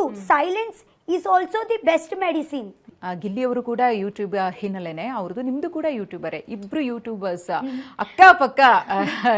ಕಿಚ್ಚ ಸುದೀಪ್ ಸರ್ ಕೈಯಲ್ಲಿ ನಿಮ್ಮಿಬ್ಬರ ಕೈ ಇತ್ತು, ಅದು ಇದೆಯಲ್ಲ, ಅದು ಎಷ್ಟೋ ಮಂದಿಗೆ ಇನ್ಸ್ಪಿರೇಷನ್ ಈಗ. ವೇಟ್, ಹೌದಲ್ವಾ? ನಾನು ಇವತ್ತೇ ಯಾಕೆ ಥಿಂಕ್ ಮಾಡಿದ್ದೀನಿ, 2 ಯೂಟ್ಯೂಬರ್ಸೇ ನಾವು ಯೂಟ್ಯೂಬರ್ಸ್ ಸುದೀಪ್ ಸರ್ನ ಅಕ್ಕಪಕ್ಕದಲ್ಲಿ ನಿಂತೀವಿ ಅಂದ್ರೆ ನೋಡಿ, ಯಾವುದು ನಮ್ಮ ಒಂದು ಪ್ರೊಫೆಷನ್ ಎಲ್ಲ ಇರುತ್ತೆ ಅಲ್ವಾ. ಅಲ್ಲಿ ವೇದಿಕೆ ಬಂದ ನಂತರ ಯಾವುದು ಅಂದ್ರೆ ನಮ್ಮ ಪ್ರೊಫೆಷನ್ ಯಾವುದು ಚಿಕ್ಕ ದೊಡ್ಡ ಎಂತ ಅಲ್ಲ, ನಮ್ಗೆ ನಮ್ಮ ಮೇಲೆ ಕಾನ್ಫಿಡೆನ್ಸ್ ಇದ್ರೆ ನಾವು ಎಷ್ಟು ದೂರ ಎಷ್ಟು ಮುಂಚೆ ಕೂಡ ಹೋಗ್ಬೋದಲ್ವಾ. ನಾವೆಂತ ದೊಡ್ಡ ಇದೇ ಆಗ ನಂತರನೇ ಬರಬೇಕು ಅಂತ ಎಂತ ಇಲ್ಲ. ಹೌದು. ಈಗ ಮನೇಲಿದ್ದಾಗ್ಲೂ ಕೂಡ ಒಂದು ನಾಮಿನೇಷನ್ ಟೈಮಲ್ಲಿ ಅಶ್ವಿನಿ ಅವರೇ ಹೇಳ್ತಾ ಇದ್ರು, ನಾನು 100 ಯೂಟ್ಯೂಬ್ ಚಾನಲ್ ಮಾಡ್ತೀನಿ ತೋರಿಸ್ತೀನಿ ಅಂತ. ಬಟ್ ಯೂಟ್ಯೂಬ್ ಚಾನಲ್ನ ಮಾಡಿ ಅದರಲ್ಲಿ ಸಕ್ಸಸ್ ಆದವರಿಗೆ ಮತ್ತು ಸ್ಟ್ರಗಲ್ ಮಾಡ್ತಿರೋರಿಗೆ ಗೊತ್ತು ಅದು ಎಷ್ಟು ಕಷ್ಟ ಇದೆ ಪ್ರೋಸೆಸ್ ಅಂತ ಹೇಳಿ. ತಮಗೆ ಹೇಗೆ ಆ ಒಂದು ಹಾದಿ ಇತ್ತು ಅಂತ ರಕ್ಷಿತಾ? ನೋಡಿ ಮ್ಯಾಮ್, ಓಕೆ, ಅವರು ಯೂಟ್ಯೂಬ್ ಅಂದರೆ ಹೇಗೆ ಗೊತ್ತುಂಟಾ, ನಾವು ಒಂದು ನಮಗೆ ಒಂದು ಡೈಲಿ ಒಂದು, ಇವತ್ತು ನೀವು ಸಿನಿಮಾಲಿ ಒಂದು ಪಿಕ್ಚರ್ ನೋಡ್ತೀರಾ, ನಮ್ಗೆ ಹೇಗಂದ್ರೆ ಯೂಟ್ಯೂಬ್ ಲೈಫಲ್ಲಿ ಹೇಗಂದ್ರೆ ನಾವು ಡೈಲಿ ಒಂದೊಂದು ಪಿಕ್ಚರ್ ತೋರಿಸ್ತೀವಿ. ಸೊ ನೀವು ಇಮ್ಯಾಜಿನ್ ಮಾಡಿ, ಒಂದು ದಿವಸಗೆ ಒಂದು ಫುಲ್ ಪಿಕ್ಚರ್ ಹಾಕ್ಲಿಕ್ಕೆ ಅಷ್ಟು ಸುಲಭ ಇಲ್ಲ. ಅದೇ ನಿಮಗೆ ಗೊತ್ತುಂಟಲ್ವಾ, ಒಂದು 10 ನಿಮಿಷ ವಿಡಿಯೋ ಮಾಡಲಿಕ್ಕೆ ನಮ್ಮ ಫುಲ್ಲು ಡೇ ಶೂಟಿಂಗಲ್ಲಿ ಹೋಗುತ್ತೆ. ಆಗ ನಂತರ ಎಡಿಟಿಂಗ್ ಕಟ್ ಎಲ್ಲ ಅದೇ ಎಲ್ಲ ಮಾಡಿ ಅದೊಂದು 10-15 ನಿಮಿಷ ವಿಡಿಯೋ ಆಗುತ್ತೆ. ಓಕೆ, ಆ ಹಿಂದೆ ಕೂಡ ಒಂದು ಎಡಿಟಿಂಗ್ದು ಇರುತ್ತೆ. ಎಡಿಟಿಂಗ್ ನನ್ನ ವಿಡಿಯೋದಲ್ಲಿ ಅಂತ ಎಡಿಟಿಂಗ್ ಇರಲ್ಲ, ಜಸ್ಟ್ ಶೂಟ್ ಮಾಡಿ ಮರ್ಚ್ ಮಾಡಿ ಹಾಕೋದು ಅಷ್ಟೇ. ಬಟ್ ಸ್ಟಿಲ್ ಯೂಟ್ಯೂಬ್ ಕೂಡ ಮ್ಯಾಮ್ ಅಷ್ಟು ಈಸಿ ಇಲ್ಲ ಮ್ಯಾಮ್. ಯಾಕೆಂದರೆ ಅದೇ ಅಲ್ಲಿ ಹೋಗಿ ನಂತರ ಗೊತ್ತಾಗೋದು. ಇವತ್ತೇ ಹೇಳಲಿಕ್ಕೆ ನಾನು ಇವತ್ತೇ ತುಂಬ ಈಸಿ ಯೂಟ್ಯೂಬ್ ಅಂತ, ಬಟ್ ಅದೇ ನೀವು ಅಲ್ಲಿ ಒಳಗೆ ಇಳಿದ ನಂತರನೇ ನಿಮಗೆ ಗೊತ್ತಾಗೋದು. ನಿಮಗೆ ಅಂದಾಜು ಎಷ್ಟು, ನೀವು ಸ್ಟಾರ್ಟ್ ಮಾಡಿದ ದಿನದಿಂದ ಹಿಡಿದು ಯೂಟ್ಯೂಬಲ್ಲಿ ಮಾನಿಟೈಸೇಷನ್ ಅಂತ ಇರುತ್ತಲ್ಲ, ಆ ಅರ್ನಿಂಗ್ಸ್ ಸ್ಟಾರ್ಟ್ ಆಗುತ್ತಲ್ಲ, ಎಷ್ಟು ತಿಂಗಳು ಹಿಡಿತು ರಕ್ಷಿತಾ ಇದೆಲ್ಲ ಮಾಡೋದು? ಮ್ಯಾಮ್ ಆ್ಯಕ್ಚುಲಿ ಎಂತ ಗೊತ್ತುಂಟಾ, ನಾನು ಫಸ್ಟ್ ಯಾವಾಗ ಯೂಟ್ಯೂಬ್ ಸ್ಟಾರ್ಟ್ ಮಾಡಿದ್ದೀನಲ್ವಾ, ನನ್ನ ಮಾನಿಟೈಸೇಷನ್ 1 ತಿಂಗಳಲ್ಲಿ ಆಗಿದೆ. ಓಕೆನಾ, ಯಾಕೆಂದರೆ 1 ತಿಂಗಳಲ್ಲಿ ನನ್ನ ನನಗೆ ಆ ಟೈಮಲ್ಲಿ ಎಂತ ಹಣ ಅದೇ ಇಲ್ಲ, ಎಂತ ಇಲ್ಲ. ನಾನು ಮಾನಿಟೈಸೇಷನ್ ಆನೇ ಮಾಡಲಿಲ್ಲ. 1.5 ವರ್ಷ ನಾನು ಮಾನಿಟೈಸೇಷನ್ ಆನ್ ಮಾಡಲಿಲ್ಲ.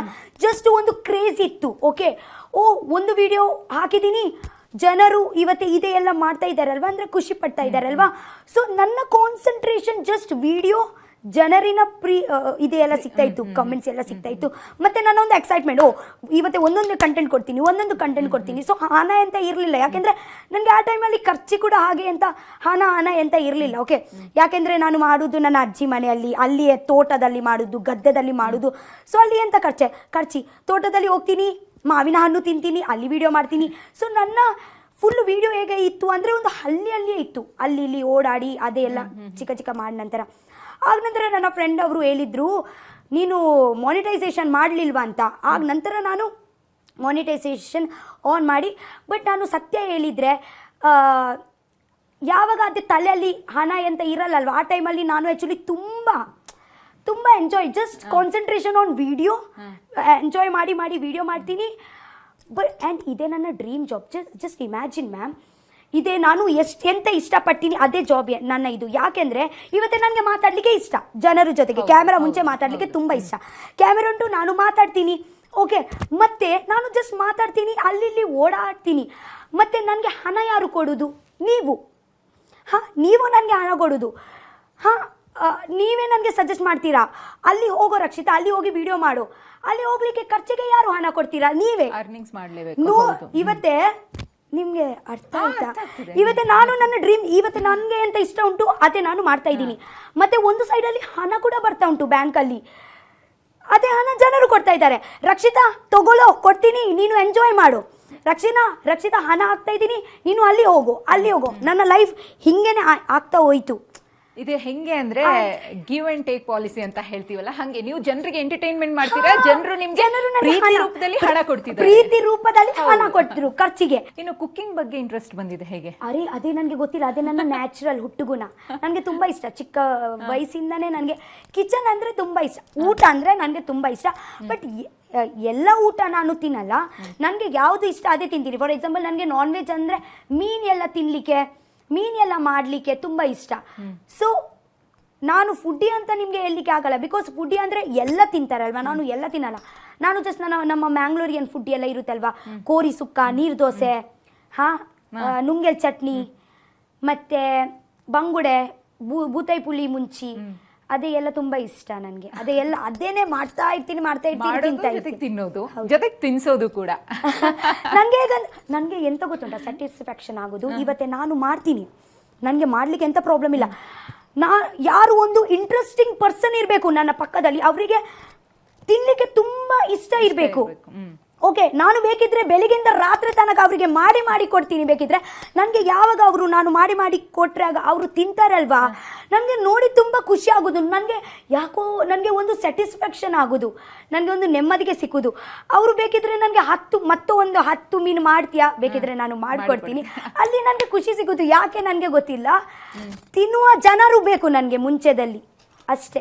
ನಾನು ಡ್ರೆಸ್ಸಿಗೆಲ್ಲ ಜಾಸ್ತಿ ಖರ್ಚು ಮಾಡಲ್ಲ, ಮೇಕಪ್ ಅದೆಲ್ಲ ಇಂಟ್ರೆಸ್ಟೇ ಇಲ್ಲ ಅಂತ. ಇವನ್ ಬಿಗ್ ಬಾಸ್ ಮನೆಯಲ್ಲೂ ಕೂಡ ಅದನ್ನೇ ಹೇಳಿದ್ರಿ. ಯಾಕೆ ರಕ್ಷಿತಾಗ ಈಗ ಹೆಣ್ಮಕ್ಳು ಅಂದರೆ ಅದರಲ್ಲೂ ಟಿ ವಿಲಿ ಬರ್ತಾ ಇದ್ದೀನಿ 24/7 ಜನ ನೋಡ್ತಾರೆ ಅಂದಾಗ ತುಂಬ ಚೆನ್ನಾಗಿ ರೆಡಿ ಆಗಬೇಕು, ಮೇಕಪ್ ಮಾಡ್ಕೊಳ್ಬೇಕು, ಚೆನ್ನಾಗಿ ಕಾಣಿಸ್ಬೇಕು ಅಂತ ಇರುತ್ತೆ. ಬಟ್ ರಕ್ಷಿತಾಗೆ ಎಲ್ಲೂ ಕೂಡ ಅದು ಅನಿಸ್ಲಿಲ್ಲ. ಬೇರೆಯವರು ಮನೆ ಒಳಗಡೆ ಇದ್ದ ಫಿಮೇಲ್ ಕಂಟೆಸ್ಟೆಂಟ್ ಹೇಳಿದ್ರು ಕೂಡ ಅದಕ್ಕೆ ಉತ್ತರ ಕೊಟ್ಟು ಸುಮ್ಮನೆ ಆಗ್ಬಿಡ್ತಿದ್ರಿ. ಯಾಕೆ ಆ ಥರ ಇಂಟ್ರೆಸ್ಟ್ ಇಲ್ಲ? ಗೊತ್ತಿಲ್ಲ ಮ್ಯಾಮ್, ಅದೇ ಚಿಕ್ಕ ವಯಸ್ಸಿಂದ ನನಗೆ ಆ್ಯಕ್ಚುಲಿ ಇಂಟ್ರೆಸ್ಟ್ ಇಲ್ಲ ಅದೇ ಮಾಡಲಿಕ್ಕೆ. ಸೊ ಇವಾಗ ರಕ್ಷಿತಾಗ ಒಂದು ವೇಳೆ ಫಿಲ್ಮಲ್ಲೋ ಸೀರಿಯಲಲ್ಲೋ ಚಾನ್ಸ್ ಸಿಕ್ತು, ಅವಕಾಶ ಸಿಕ್ತು, ಅವಾಗ ಮ್ಯಾಮ್ ಆಕ್ಚುಲಿ ನಾನು ಇಂಟ್ರೆಸ್ಟ್ ಇದೆಯಾ ಅವಾಗಲೇ ಆಕ್ಟಿಂಗ್? ಇಲ್ಲ ಮ್ಯಾಮ್, ನನಗೆ ಆಕ್ಟಿಂಗ್ ಮಾಡಲಿಕ್ಕೆ ಇಂಟ್ರೆಸ್ಟ್ ಇಲ್ಲ, ಸೀರಿಯಲ್ ಅಲ್ಲಿ ಅಂತ ಇಂಟ್ರೆಸ್ಟ್ ಇಲ್ಲ. ಬಟ್ ಒಂದು ವೇಳೆ ನನಗೆ ಒಂದು ಪಿಕ್ಚರ್ ಸಿಕ್ಕಿದ್ರೆ ನನಗೆ ನನ್ನ ಹಾಗೇನೆ ಇರಬೇಕು. ಲೈಕ್ ಒಂದು ಪಟಾಕಿ ರಕ್ಷಿತಾಗೆ ಒಂದು ಆಕ್ಟಿಂಗ್ ಇಲ್ಲ, ಜಸ್ಟ್ ರಿಯಲ್ ನಾನು ಹೇಗೆ ಇದ್ದೀನಿ ಗದ್ದೆದಲ್ಲಿ ಓಡಾಡುವುದು. ನನ್ನನ್ನೇ ಒಂದು ಕಾನ್ಸೆಪ್ಟ್ ಅಲ್ಲಿ ಒಂದು ಪಿಕ್ಚರ್ ಬಂದ್ರೆ ಅದರಲ್ಲಿ ನಾನು ಬೇಕಿದ್ರೆ ಸಿನಿಮಾ ಮಾಡ್ಬೋದು. ಬಟ್ ಇಲ್ಲ ಇವಾಗ ಡೈರೆಕ್ಟರ್ ನಿಮ್ಮನ್ನ ನೋಡ್ಕೊಂಡು ಕತೆ ಬರೀಬೇಕು.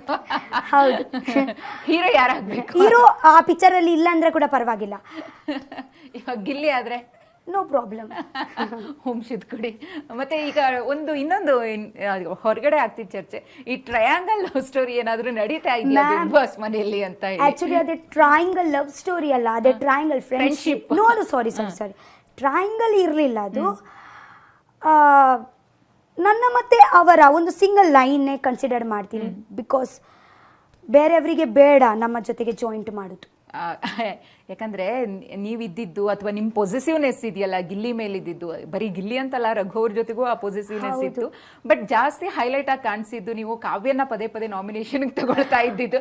ಎಲ್ಲೋ ಒಂದು ಕಡೆ ಸುದೀಪ್ ಸರ್ ಕೂಡ ಅದನ್ನ ಹೇಳ್ತಾರೆ, ಕಾವ್ಯ ಏನಾದರೂ ಹೋಗ್ಬಿಟ್ರೆ ರಕ್ಷಿತಾ ಗಿಲ್ಲಿ ಪಕ್ಕ ಬಂದು ಕುತ್ಕೊಂಡ್ ಬಿಡ್ಬೋದು. ಆ ಲೆವೆಲ್ಗೆ ಹೋಗಿ ಈ ಟ್ರಯಾಂಗಲ್ ಕಾನ್ಸೆಪ್ಟ್ ಬಂದ್ಬಿಡ್ತಾ ಆಚೆ. ಅದೇ ನನಗೆ ಗೊತ್ತಿಲ್ಲ. ಬಟ್ ಒಬ್ವಿಯಸ್ಲಿ ನೀವು ನಿಮ್ಮ ಜನ ಯಾರು ಇದ್ದಾರೆ, ನನಗೆ ಇರುವುದೇ ಅಲ್ಲಿ ಸ್ವಲ್ಪ ಜನ. ಒಬ್ವಿಯಸ್ಲಿ ನಮ್ಮ ಜನರಿನ ನಮ್ಮ ಅಟೆನ್ಷನ್ ಒಬ್ವಿಯಸ್ಲಿ ಬೇಕೇ ಬೇಕಲ್ವಾ, ನಿಮ್ಗೆ ಬೇಡವಾ? ಹೌದು. ಅದೇ ಅಂದ್ರೆ ಅದೇ ಒಬ್ವಿಯಸ್ಲಿ ಅದೇ ನ್ಯಾಚುರಲ್ ಫೀಲಿಂಗ್. ಬಿಟ್ಕೊಡಕ್ ಇಷ್ಟ ಇರ್ಲಿಲ್ಲ ಎಲ್ಲೂ? ಒಬ್ವಿಯಸ್ಲಿ ಇಲ್ಲ. ಅಂದ್ರೆ ನೀವು ಹೋಗೋ ಮಾತಾಡೋ, ಬೇಕಿದ್ರೆ ಮಾತಾಡೋ, ಬಟ್ ಇಲ್ಲಿ ಕೂಡ ಕುತ್ಕೊಳ್ಳೋ, ಇಲ್ಲಿ ಕೂಡ ಅಟೆನ್ಷನ್ ಕೊಡು ಅಷ್ಟೇ. ಗಿಲ್ಲಿ ರಕ್ಷಿತಾ ಅಂದ್ರೆ ಗಿಲ್ಲಿ ಅವರು ಕೂಡ ಹೇಳಿದ್ರು, ನನ್ನನ್ನ ರಕ್ಷಿತನಲ್ಲಿ ನಾನು ಕಂಡುಕೊಳ್ತೀನಿ ಅಂತ. ಯಾಕಂದ್ರೆ ಕ್ವಾಲಿಟೀಸ್ ರಕ್ಷಿತಾ ಅಲ್ಲಿ ಇದೆ, ನನ್ನ ಹತ್ರ ಏನಿದೆಯೋ ಅದೇ. ಹಾಗೇನೆ ನೀವು ಕೂಡ ಗಿಲ್ಲಿಯಲ್ಲಿರುವಂತಹ ಕ್ವಾಲಿಟೀಸ್ ನನ್ನ ಬಳಿ ಕೂಡ ಇದೆ. ಅಂದ್ರೆ ಇಬ್ರಿಗೂ ಕೂಡ ಪರ್ಫೆಕ್ಟ್ ಮ್ಯಾಚ್ ಆಯ್ತಾ ಅಂತ ಅಲ್ಲಿ ಆ ವೈಬ್ ಅಂತ ಹೇಳ್ತಾ ಇದ್ರಲ್ಲ ತಾವು, ಸಖತ್ತಾಗಿ ಮ್ಯಾಚ್ ಆಗಿದೆ ವೈಬ್. ಮ್ಯಾಚ್ ಆಯ್ತು. And it was like Tom and Jerry, ಗೊತ್ತಾಯ್ತಾ? ಅವರು ಬೇಕಿದ್ರೆ ನನಗೆ ಇದೇ ಮಾಡಿ ಕಚ್ಚಿ ತಿನ್ಬೋದಿತ್ತು. ಬಟ್ ಆದ್ರೂ ಕೂಡ ಅವರು ಮನೆಯಲ್ಲಿ ಟಾಮಿಗೆ ಜೆರಿ ಬೇಕು ಅಂಡ್ ಜೆರಿಗೆ ಟಾಮ್ ಬೇಕು. ಬಟ್ ಎಷ್ಟೋ ಸಲ ನಿಮ್ಮನ್ನ ತಳ್ಳೋದಿರಬಹುದು ಆ ವಿಡಿಯೋಸ್ ಎಲ್ಲ ನೋಡಿದಾಗ. ನನಗೆ ಸತ್ಯ, ನನಗೆ ಅವರು ನಿಮ್ಗೆ ಅಷ್ಟೇ ಕಾಣಿಸ್ತಲ್ವಾ, ಅವರು ಇಲ್ಲಾಂದ್ರೆ 24 ಗಂಟೆಯಲ್ಲಿ ಎಷ್ಟು ಸತಿ ಮಾಡ್ತಾರೆ. ನಾನು ಎಂತ ಅನ್ಕೊಂಡಿದ್ದೀನಿ, ಬಿಗ್ ಬಾಸ್ ಇದೆಲ್ಲ ತೋರ್ಸಲ್ಲ, ಕಟ್ ಮಾಡ್ತಾರೆ ಅಂತ. ಒಬ್ಬ ದೇವರ, ಹೌದು, ನಾನು ಫುಲ್ಲು ಅಲ್ಲಿ ಮೊಬೈಲ್ ಅಲ್ಲಿ ನೋಡುವಾಗ ಅದೇ ಎಷ್ಟು ನನಗೆ ನೋವಾಯ್ತು ಗೊತ್ತುಂಟ. ನಿಮ್ ಜಾಗದಲ್ಲಿ ಬೇರೆ ಯಾರಾದ್ರೂ ಇದ್ದಿದ್ರೆ ಅದು ದೊಡ್ಡ ಇಶ್ಯೂ ಆಗ್ತಿತ್ತ ಅಂತ ನೀವಾಗಿದ್ದಕ್ಕೆ ಸುಮ್ಮನೆ ಆದ್ರಿ. ಅಂದ್ರೆ ಆ ಬಾಂಡಿಂಗ್ ಇತ್ತಲ್ಲ, ನನಗೆ ಆಕ್ಚುಲಿ ಅವರು ಹೊಡಿತಾ ಇದ್ರು ಅಂದ್ರೆ ನನಗೆ ಖುಷಿ ಆಗ್ತಾ ಇತ್ತು. ಅಂದ್ರೆ ನನಗೆ ಎಂತ ಬೇಜಾರು ಆಗ್ತಾ ಇರ್ಲಿಲ್ಲ. Like I was enjoying. Okay, like ನಾನು ಕೂಡ ಅಷ್ಟೇ ಕೊಡ್ತಾ ಇದ್ದೀನಿ ಅವರಿಗೆ, ಅವರು ಕೂಡ ಅಷ್ಟೇ. ಬಟ್ ಅವರು ಜಾಸ್ತಿ ಕೊಟ್ರು. ಅಂದ್ರೆ ಆ ಗೆಳೆತನದಲ್ಲಿ ನೀವು ಕೊಟ್ಟಿರ್ತಿರಲ್ಲ ಸಲುಗೆ, ಅದು ನಿಮ್ಗೆ ರಾಂಗ್ ಅಂತ ಅನ್ಸಿಲ್ಲ? ಬಿಲ್ಕುಲ್ ರಾಂಗ್ ಅಲ್ಲ ಅನ್ಸ್ಲಿಲ್ಲ ನಾನು. ಮತ್ತೆ ಎಷ್ಟೋ ಸಲ ನೀವು ಗಿಲ್ಲಿಗೆ ಸಪೋರ್ಟಿವ್ ಆಗಿ ನಿಂತ್ಕೊಂಡಿದ್ರಿ, ಜಗಳಗಳಾದಾಗ ಅಥವಾ ಬೇರೆ ರೀತಿ ಅವರ ವಿರುದ್ಧ ಒಂದಷ್ಟು ವರ್ಡ್ಸ್ ಬಂದಾಗ ಗಿಲ್ಲಿಗೆ ಫುಲ್ ಸಪೋರ್ಟ್ ಮಾಡ್ತಾ ಇದ್ರಿ ತಾವು. ಅದೇ ನನಗೆ ಗೊತ್ತಿಲ್ಲ. ನಿಮ್ಗೆ ನೋಡಿದ್ರೆ ಗೊತ್ತಾಗುತ್ತೆ. ಈಗ ಆಚೆ ಒಂದ್ಸಲ ಎಲ್ಲ ಹಳೆ ಎಪಿಸೋಡ್ಸ್ ಎಲ್ಲ ನಾನು ಒಂದು ಎಪಿಸೋಡ್ ನೋಡ್ಲಿಲ್ಲ. ನನಗೆ ನನ್ನನೇ ಮುಖ ನೋಡಿ ನನ್ನ ಸ್ವರ ಕೇಳಿ ಅಯ್ಯೋ ದೇವರೇ ಇವತ್ತೇ ನಾನು ಅದು ಹೆಂಗ್ ಅನ್ಸ್ಬೋದು ರಕ್ಷಿತಾ ನಿಮ್ಗೆ? ನೋಡ್ಲಿಕ್ಕೆ ಇಲ್ಲ, ನನಗೆ ನಾನು ನೋಡುದೇ ಇಲ್ಲ. ಈಗ ಗಿಲ್ಲಿ ಗೆದ್ದಾದ್ಮೇಲೆ ಗಿಲ್ಲಿನ ಬಡವ ಅಂತ ಗೆಲ್ಸಿದ್ರು, ಬಡತನದ ಒಂದು ಅಂದ್ರೆ ಪೂರ್ ಅಂತ, ಅವನ ಹತ್ರ ಏನು ಇಲ್ಲ, ಆತರ ಕಾನ್ಸೆಪ್ಟ್ ಗಳಲ್ಲಿ ಚರ್ಚೆ ಆಗ್ತಿದೆ. ನಿಮ್ಗೆ ಹಂಗ ಅನ್ಸುತ್ತಾ ಬಡವ ಅಂತ ಹೇಳಿ ಗಿಲ್ಲಿನ ಗೆಲ್ಸಿದ್ರು ಅಂತ ಹೇಳಿ? ನೋ ನೋ ನೋ ಅದೇ ಎಲ್ಲ ಹೇಳಿ ಗೆಲ್ಲಿಲ್ಲ. ಅವರು ಡಿಸರ್ವ್ ಆಗ್ತಾರೆ. ಮತ್ತೆ ಟ್ಯಾಲೆಂಟ್ ಇಂದ ಗೆದ್ರು ಅನ್ನೋದಾ? ಟ್ಯಾಲೆಂಟ್ ಅಂದ್ರೆ ಅರೆ ನಾನು ಇವತ್ತೇ ನಿಮ್ಗೆ ಎಂತ ಹೇಳ್ತಾ ಇದ್ದೀನಿ, ಅವರ ಬಾಯಿಂದ ಗೆದ್ರು, ಅವರ ಬಾಯಿ ಅಂಡ್ ಮನಸ್ಸಿಂದ ಗೆದ್ರು. ಆ ವ್ಯಕ್ತಿತ್ವದ ಆಟದಲ್ಲಿ ಒಬ್ವಿಯಸ್ಲಿ ಡಿಸರ್ವ್ಸ್. ಯಾಕೆಂದ್ರೆ ಇವಾಗ ನೀವು ಹೇಳ್ತಾ ಇದ್ರಿ ಮನೆಯಿಂದ ಬಂದು ನಾನು ಇನ್ನೂ ಅಷ್ಟು ಇಂಟರ್ವ್ಯೂಸ್ ನೋಡಿಲ್ಲ ಬೇರೆ ಕಂಟೆಸ್ಟೆಂಟ್ಸ್ ಎಲ್ಲ ಅಂತ. ಅಶ್ವಿನಿ ಅವರೇ ಹೇಳಿದ್ದು ಅವ್ನು ಬಡವ ಅಂತ ಗೆಲ್ಸಿದ್ದಾರೆ ಅಥವಾ ಅವನು ಬಡವ ಅಂತ ನಟನೆ ಮಾಡ್ಕೊಂಡು ಗೆದ್ದಿದ್ದಾನೆ ಅಂತ ಹೇಳಿ. ಬಟ್ ಇದು ಸ್ಟೇಟ್ಮೆಂಟ್ ಇದೆಯಲ್ಲ, ಏನ್ ಕೊಡುತ್ತೆ ಅಂತ ಮೆಸೇಜ್? ನಾನು ನಿಮ್ಗೆ ಹೇಳ ಇದೇ ಎಲ್ಲ ನಾನು ಅವರು ಹಂಗೆ ಹೇಳಿದ್ರಾ? ಹೌದು, ಅಶ್ವಿನಿ ಅವ್ರು ಹೇಳಿದ್ದಾರೆ, ನಿನ್ನೆ ಅಷ್ಟೇ ಹೇಳಿದ್ದಾರೆ. ಅದೇ ಹೇಳುದಲ್ವಾ, ನೋಡಿ ಎಲ್ಲರಿಗೆ ಬೇರೆ ಬೇರೆ ಪರ್ಸೆಪ್ಷನ್ ಇರುತ್ತೆ. ಹೇಳುವ ಅವರು ಹೇಳಿ ಪರವಾಗಿಲ್ಲ, ನಮ್ಗೆ ಎಂತ ಮ್ಯಾಟರ್ ಆಗಲ್ಲ, ಗಿಲಿಗೆ ಕೂಡ ಎಂತ ಮ್ಯಾಟರ್ ಆಗಲ್ಲ, ನಾನು ಕೂಡ ಕೇರ್ ಮಾಡಲ್ಲ, ಅವರು ಕೂಡ ಕೇರ್ ಮಾಡಲ್ಲ, ಅಷ್ಟೇ ಹೇಳ್ತಾ ಇರ್ಲಿ ಪರವಾಗಿಲ್ಲ. ಇವಾಗ ಫಸ್ಟ್ ಮನೆಯಿಂದ ಹೊರಗಡೆ ಬಂದ ಮೇಲೆ ಯಾರಿಗೆ ಕಾಲ್ ಮಾಡಿದ್ರು ರಕ್ಷಿತಾ, ಅಥವಾ ನಿಮ್ಗೆ ಯಾರು ಕಾಲ್ ಮಾಡಿದ್ರು? ಫಸ್ಟ್ ನನ್ಗೆ ಮಲ್ಲಮ್ಮ ಕಾಲ್ ಮಾಡಿದ್ರು, ರಘುವನ್. ಯಾರ ಮನೆಗಾದ್ರೂ ಹೋದ್ರ? ಇವಾಗ ನಾನು ಫಸ್ಟ್ ನನ್ನ ಊರಿಗೆ ಹೋಗಿ ಬರ್ತೀನಿ, ಆಗ ನಂತರ ಒಂದೊಂದು ರೌಂಡ್ ಮಾಡ್ತೀನಿ. ರಕ್ಷಿತಾ, ಈಗ ರ್ಯಾಪಿಡ್ ಫೈರ್ ತರ ನಾನು ಒಬ್ಬೊಬ್ರದೇ ಕಂಟೆಸ್ಟೆಂಟ್ ಹೆಸರು ಹೇಳ್ತೀನಿ, ನಿಮ್ಗೆ ಏನ್ ಅನ್ಸುತ್ತೆ ಒನ್ ವರ್ಡ್ ಅಲ್ಲಿ ಹೇಳ್ಬಿಡಿ, ನೀವು ಕಂಡಂತೆ ಅಂತ, ನೀವು ನೋಡಿದ ರೀತಿ ಅವ್ರು ಹೇಗೆ ಅಂತ. ಕರಿಬಸಪ್ಪ. ಅವರು ಒಳ್ಳೆ ಇದ್ದಾರೆ ಮ್ಯಾಮ್. ಅಂದ್ರೆ ಅವ್ರ ಜೊತೆಗೆ ನಾನು ಜಾಸ್ತಿ ಟೈಮ್ ಸ್ಪೆಂಡ್ ಮಾಡಲಿಲ್ಲ, ಬಟ್ ಒಂದು ಪಾಸಿಟಿವ್ ಮಾತು ಹೇಳಿ ಹೋದ್ರು, ನೀವು ಫಿನಾಲೆ ತನಕ ಇರ್ತೀಯ ಅಂತ ಹೇಳಿದ್ರು. ಇನ್ನು ಆರ್ಜೆ ಅಮಿತ್ ಅವರು ಆಕ್ಚುಲಿ ಜಾಸ್ತಿ ನಾನು ಮಾತಾಡಲಿಲ್ಲ ಅವರ ಜೊತೆಗೆ. Okay. Doc Satish sir ma'am, actually ಅವರು ಒಳ್ಳೆಯವರು, ಅವರು ಬಡ ಬಡ ಬಡ ಬಡ ಓಕೆ, ಅವರು ಮೇ ಬಿ ಇದೆಲ್ಲ ಬ್ರ್ಯಾಂಡಿಂಗ್ ಎಲ್ಲ ಮಾಡ್ತಾರೆ, ಬಟ್ ಮನಸ್ಸಿಂದ ಒಳ್ಳೆಯವರು, ಪರವಾಗಿಲ್ಲ, ಒಳ್ಳೆಯವರು. ಓಕೆ. ಮಂಜು ಭಾಷಿಣಿ ಅವರು ಒಂದು ಒಂದು ಅಮ್ಮ ತಾಯಿದು ಒಂದು ಗುಣ ಉಂಟು. ಅದು ಕೇಳಬೇಕು ಮಂಜು ಭಾಷಿಣಿ ಅವ್ರ ವಿಚಾರದಲ್ಲಿ. ಅದೇ ಇದು ಪ್ಯಾನ್ ತಕೊಂಡು ನಿಮ್ಮ ಮುಖಕ್ಕೆ ಹಾಕೋಕ್ ಬಂದಾಗ ಅದು ಟ್ರೋಲ್ ಆಯ್ತು, ಅದು ನೋಡಿದ್ರೆ ಇಲ್ವಾಗ? ನೋಡಿದಿರಾ? ಇನ್ನು ನೋಡಿಲ್ಲ. ಅದು ನೋಡಿ, ಅದು ಸಾಂಗ್ ಕ್ರಿಯೇಟ್ ಆಗಿದೆ, ಅದು ರ್ಯಾಪ್ ಸಾಂಗ್ ಆಗ್ಬಿಟ್ಟಿದೆ. ಅದು ನೋಡಿದ್ರೆ ನಿಮ್ಗೆ ಖುಷಿ ಆಗುತ್ತೆ. ನಾನೀಗ ಹೇಳೋದಕ್ಕಿಂತ ನೀವು ನೋಡಿದ್ರೆ ಚಂದ ಇರುತ್ತೆ. ಅದು ಇದು ಮುಗಿಸ್ಕೊಂಡು ಹೋಗಿ ನೋಡಿ ಅದು. ಓಕೆನಾ? ಇನ್ನು ಅಶ್ವಿನಿ ಆಶ್ ನನಗೆ ಅವರ ಜೊತೆಗೆ ನಾನು ಜಾಸ್ತಿ ಮಾತಾಡಲೇ ಇಲ್ಲ. ಅವರು ಹೇಳ್ತಾ ಇದ್ರು, ರಕ್ಷಿತಾ ನೀವು ನನ್ನ ಜೊತೆಗೆ ಮಾತಾಡಿದ್ರೇನೆ ಗೊತ್ತಾಗುತ್ತಲ್ವಾ ನಾನು ಹೇಗಂತ, ಬಟ್ ನನಗೆ ಅಷ್ಟು ನಾನು ಇಂಟ್ರೆಸ್ಟ್ ಇರಲಿಲ್ಲ. ಚಂದ್ರಪ್ರಭಾ ಒಂದು ದೊಡ್ಡಪ್ಪ. ಓಕೆ. ಕಾಕ್ರೋಚ್ ಸುದಿ ಅವರು ಗುಬ್ಬೆ ಅಲ್ಲ, ಅವಳು ಗೂಬೆ. ಯಾಕೆ ಗೂಬೆ ಅಂದ್ರೆ ಅವರು ಗೂಬೆ ಹಾಗೇನೆ ನೋಡುದು, ಒಬ್ಸರ್ವ್ ಮಾಡುದು, ಆಗ ನಂತರ ಅವರು ಒಂದು ಶಿಕಾರ್ ಮಾಡ್ಲಿಕ್ಕೆ ಹೋಗ್ತಾರೆ, ಒಂದು ಹಿಡ್ಲಿಕ್ಕೆ ಹೋಗ್ತಾರೆ, ಹಿಡ್ಕೊಂಡ್ ಬಿಡ್ತಾರೆ ಹಾಗೆ. ಮಲ್ಲಮ್ಮ ಅಜ್ಜಿ, ಒಂದು ಪ್ರೀತಿನ ಮುದ್ದಿನ ಅಜ್ಜಿ. ಮಾಳುವನ್ನ selfless person. Abhishek okay cool. Risha okay, like ಅವರು ಹೇಗಂದ್ರೆ ಮ್ಯಾಮ್, ಅವರ ಜೊತೆಗೆ ಎಷ್ಟು ಗಲಾಟೆ ಆಗಿದ್ರೆ ಕೂಡ ಮತ್ತೆ ಗಲಾಟೆ ಅಂತ ಅನ್ಸಲ್ಲ, ಎಷ್ಟು ಫ್ರೆಂಡ್ಶಿಪ್ ಮಾಡಿದ್ರೆ ಕೂಡ ಫ್ರೆಂಡ್ಶಿಪ್ ಅಂತ ಅನ್ಸಲ್ಲ. ಇದೊಂಥರ ಅಡ್ಗೋಡ್ ಮೇಲೆ ದೀಪ ಇಟ್ರು ಅಂತಾರಲ್ಲ, ಹಂಗೆ ಫ್ರೆಂಡ್ಶಿಪ್ ಮಾಡಿದ್ರೆ ಫ್ರೆಂಡ್ಶಿಪ್ ಆಗಲ್ಲ ಕೂಡ. ನನಗೆ ಕೋಪ ಕೂಡ ಇಲ್ಲ. ಓಕೆ. ಹಾಗೆ. ಜಾನ್ವಿ ಸ್ಟೈಲಿಶ್. ಸ್ಪಂದನ ಸೆನ್ಸಿಟಿವ್. ಧ್ರುವಂತ್ ಅವ್ರದ್ದು ಪೇರ್ ಬಗ್ಗೆ. ಧ್ರುವಂತ್ ಅವರು ಬೋಲ್ಡ್ ಇದ್ದಾರೆ. ಫಾರ್ ಎಕ್ಸಾಂಪಲ್, ಮನುಷ್ಯ ಒಳ್ಳೆ, ಸಿಟ್ಟು ಬಂದ್ರೆ ಆ ಮನುಷ್ಯ ಇರಲ್ಲ ಅಷ್ಟೇ. ಬಟ್ ಅವರ ವ್ಯಕ್ತಿತ್ವನ ನೀವು ಹತ್ರದಿಂದ ನೋಡಿದೀರಾ, ಒಂದು ವಾರ ಸೀಕ್ರೆಟ್ ರೂಮಲ್ಲಿ ಇದ್ಕೊಂಡು, ಅದ್ರ ಬಗ್ಗೆ ಒಂದೆರಡು ವರ್ಡ್ ಮಾತನಾಡೋದಾದ್ರೆ ರಕ್ಷಿತಾ? ಅದೇ ನಾನು ಇವತ್ತು ಎಂತ ಅದು ಹೇಳ್ತಾ ಇದ್ದೀನಿ. ಗೇಮ್ಗೆ ಎಷ್ಟು ನಿಮ್ಗೆ ಬೂಸ್ಟ್ ಕೊಡ್ತು ಅಂತ ಸೀಕ್ರೆಟ್ ರೂಮ್, ಹೌದಾ? ಅದೇ ನನಗೆ ನಾನು ಕಲಿತೀನಿ ಅಲ್ಲಿ. ನನಗೆ ಆಕ್ಚುಲಿ ಪೇಷನ್ಸೇ ಇಲ್ಲ, 1% ಪೇಷನ್ಸ್ ಇಲ್ಲ. ಬಟ್ ಸೀಕ್ರೆಟ್ ರೂಮಲ್ಲಿ ಅವರ ಜೊತೆಗೆ ಇರುವ ನಾನು ಒಂದು ಲೈಫಲ್ಲಿ ಪೇಷನ್ಸೇ ಕಲ್ಬಿಟ್ಟಿದ್ದೀನಿ. ಇವಾಗ ಒಂದು ಪೇಷನ್ಸ್ ಬಂದರೆ ಅದಕ್ಕೆ ಪೇಷನ್ಸ್ ಕೇಳುವಾಗ ಭಯ ಆಗುತ್ತೆ. ಇವತ್ತೇ ನಾನು ಒಂದು patience I learned patience. Bigg Boss ಮನೆ ನಿಮ್ಗೆ ತಾಳ್ಮೆ ಕಲಿಸಿದೆ. ತಾಳ್ಮೆ ಕಲಿಸಿದೆ. ಓಕೆ, ಸೂರಜ್ ಅವರು ಕೂಲ್. ಅವರು ಹೇಗ ಇದ್ದಾರೆ ಆಚೆ ಹಂಗೇನೆ ಇದ್ದಾರೆ ಇಲ್ಲಿ ಕೂಡ. ಏನು ಮುಖವಾಡ ಎಂತ ಇಲ್ಲ. Like he was living his life. Rashika ಹೇಗ ಅಂದ್ರೆ ಲೈಕ್ ಶೀಸ್ ವಾಸ್ ಪಿಕಾಕ್ ಆಗಿ ಸೆನ್ಸಿಟಿವ್. ಲೈಕ್ ತುಂಬಾ ಕ್ಯಾಲ್ಕುಲೇಟಿವ್ ಅಂದ್ರೆ ಅಲ್ಲಿ ಏನೇ ಮಾಡಿದ್ರು ಲೆಕ್ಕಾಚಾರ ಹಾಕಿ ಮಾಡೋದು, ಅದರಿಂದ ಏನ್ ಬೆನಿಫಿಟ್ ಇರುತ್ತೆ ಅನ್ನೋದು ಯೋಚನೆ ಮಾಡ್ತಾರೆ ಹೆಂಗೆ ಅಂತ. ಬೆನಿಫಿಟ್ ಅಂತ ಅಲ್ಲ, ಲೈಕ್ ಶಿ ವಾಸ್ ಅಂದ್ರೆ ಸ್ವಲ್ಪ ವಿಷಯದಲ್ಲಿ ಕ್ಯಾಲ್ಕುಲೇಟಿವ್. ಅದೇ ಮಾಡ್ಬೇಕೋ ಬೇಡವೋ ಆ ಥರ. ಅದೇ ಕೂಡ ಸ್ಟೇಟ್ಮೆಂಟ್ ಕೊಡ್ಲಿಕ್ಕೆ ಆಗಲ್ಲ ನನಗೆ. ಯಾಕೆಂದ್ರೆ ಅದೇ ಕೊಡ್ತೀಯಾ, ಇದೇ ಕೊಡ್ತೀಯಾ, ಅದೇ ಮಾಡ್ತೀಯಾ, ಇದೇ ಮಾಡ್ತೀಯಾ. ಸ್ವಲ್ಪ lazy lazy. Okay, Dhanush okay, ground hearted. Raghu ಅವರು ಕಾನ್ಫಿಡೆಂಟ್. ಅಂದರೆ ಅವರು ಒಂದು ಎಷ್ಟು ಜನಕ್ಕೆ ಒಂದು ಇನ್ಸ್ಪಿರೇಷನ್ ಅಂತ ಅನ್ಕೊಳ್ತೀನಿ. ಎಲ್ಲ ವಿಷಯಕ್ಕೆ ಮುಂಚೆ ಹೋಗ್ತಾರೆ. ನನಗೆ ಎಂತ ಆಗಲ್ಲ ಅಂತ ಹೇಳಲ್ಲ, ಹೋಗ್ತಾರೆ. ಕಾವ್ಯ ನನಗೆ ಆಕ್ಚುಲಿ ಅವರ ವ್ಯಕ್ತಿತ್ವ ಎಂತ ಅಂತ ನನಗೆ 3 ತಿಂಗಳಿಂದ ಅರ್ಥನೇ ಆಗಲಿಲ್ಲ. ನಿಮ್ಗೆ ಅವ್ರ ಅರ್ಥ ಆಗ್ಲಿಲ್ಲ, ಅವ್ರು ನಿಮ್ಗೆ ಅರ್ಥ ಆಗ್ಲಿಲ್ಲ. ಇದೇ ಕೊನೆಗೆ ಜನರಿಗೆ ಅರ್ಥ ಆಗಿದ್ದು. ಓಕೆ, ಅಶ್ವಿನಿ ಗೌಡ ಅವರಿಗೆ ತುಂಬಾ ಹಠ ಉಂಟು. ಒಂದು ಪ್ರೌಡ್, ಲೈಕ್ ಒಂದು ವುಮೆನ್, ಒಂದು strong women. Okay, Gilli lively open hearted person. ಕಲ್ಮಶ ಇಲ್ಲ. ಓಕೆ, ಇನ್ನು ವೈಲ್ಡ್ ಕಾರ್ಡ್ ಅಲ್ಲಿ ಬಂದು ನಿಮ್ ಜೊತೆಗೆ ಇಬ್ರು ನನಗೆ ಇಷ್ಟ. ರಜತ್ ಅನ್ನ ಕೂಡ ತುಂಬಾ ಇಷ್ಟ. ಅವರು ಹೇಗಂದ್ರೆ ನಿಮ್ಗೆ ಅಂತ ಹೇಳಿದ್ರೆ ಫಾಸ್ಟ್ ಹೇಳ್ಬಿಡ್ತಾರೆ ನಿಮ್ಗೆ. ಅದಕ್ಕೆ ನನಗೆ ಅವರು ಇಷ್ಟ. ತುಂಬಾ ಬೋಲ್ಡ್ ಆಗಿದ್ದಾರೆ. You don't care. ಅವರಿಗೆ ಯಾರು ದೊಡ್ಡ ಇದೇ ಕೂಡ ಬರ್ಲಿ ತಲೆ ಕೆಡ್ಸ್ಕೊಳ್ಳಲ್ಲ. ಚೈತ್ರ ಕೂಡ ಅವರು ಸ್ವಲ್ಪ ನನ್ನ ಹಾಗೇನೆ ಬಡ ಹೇಳುದು. ಬಟ್ ಇಲ್ಲಿ ಇಲ್ಲ.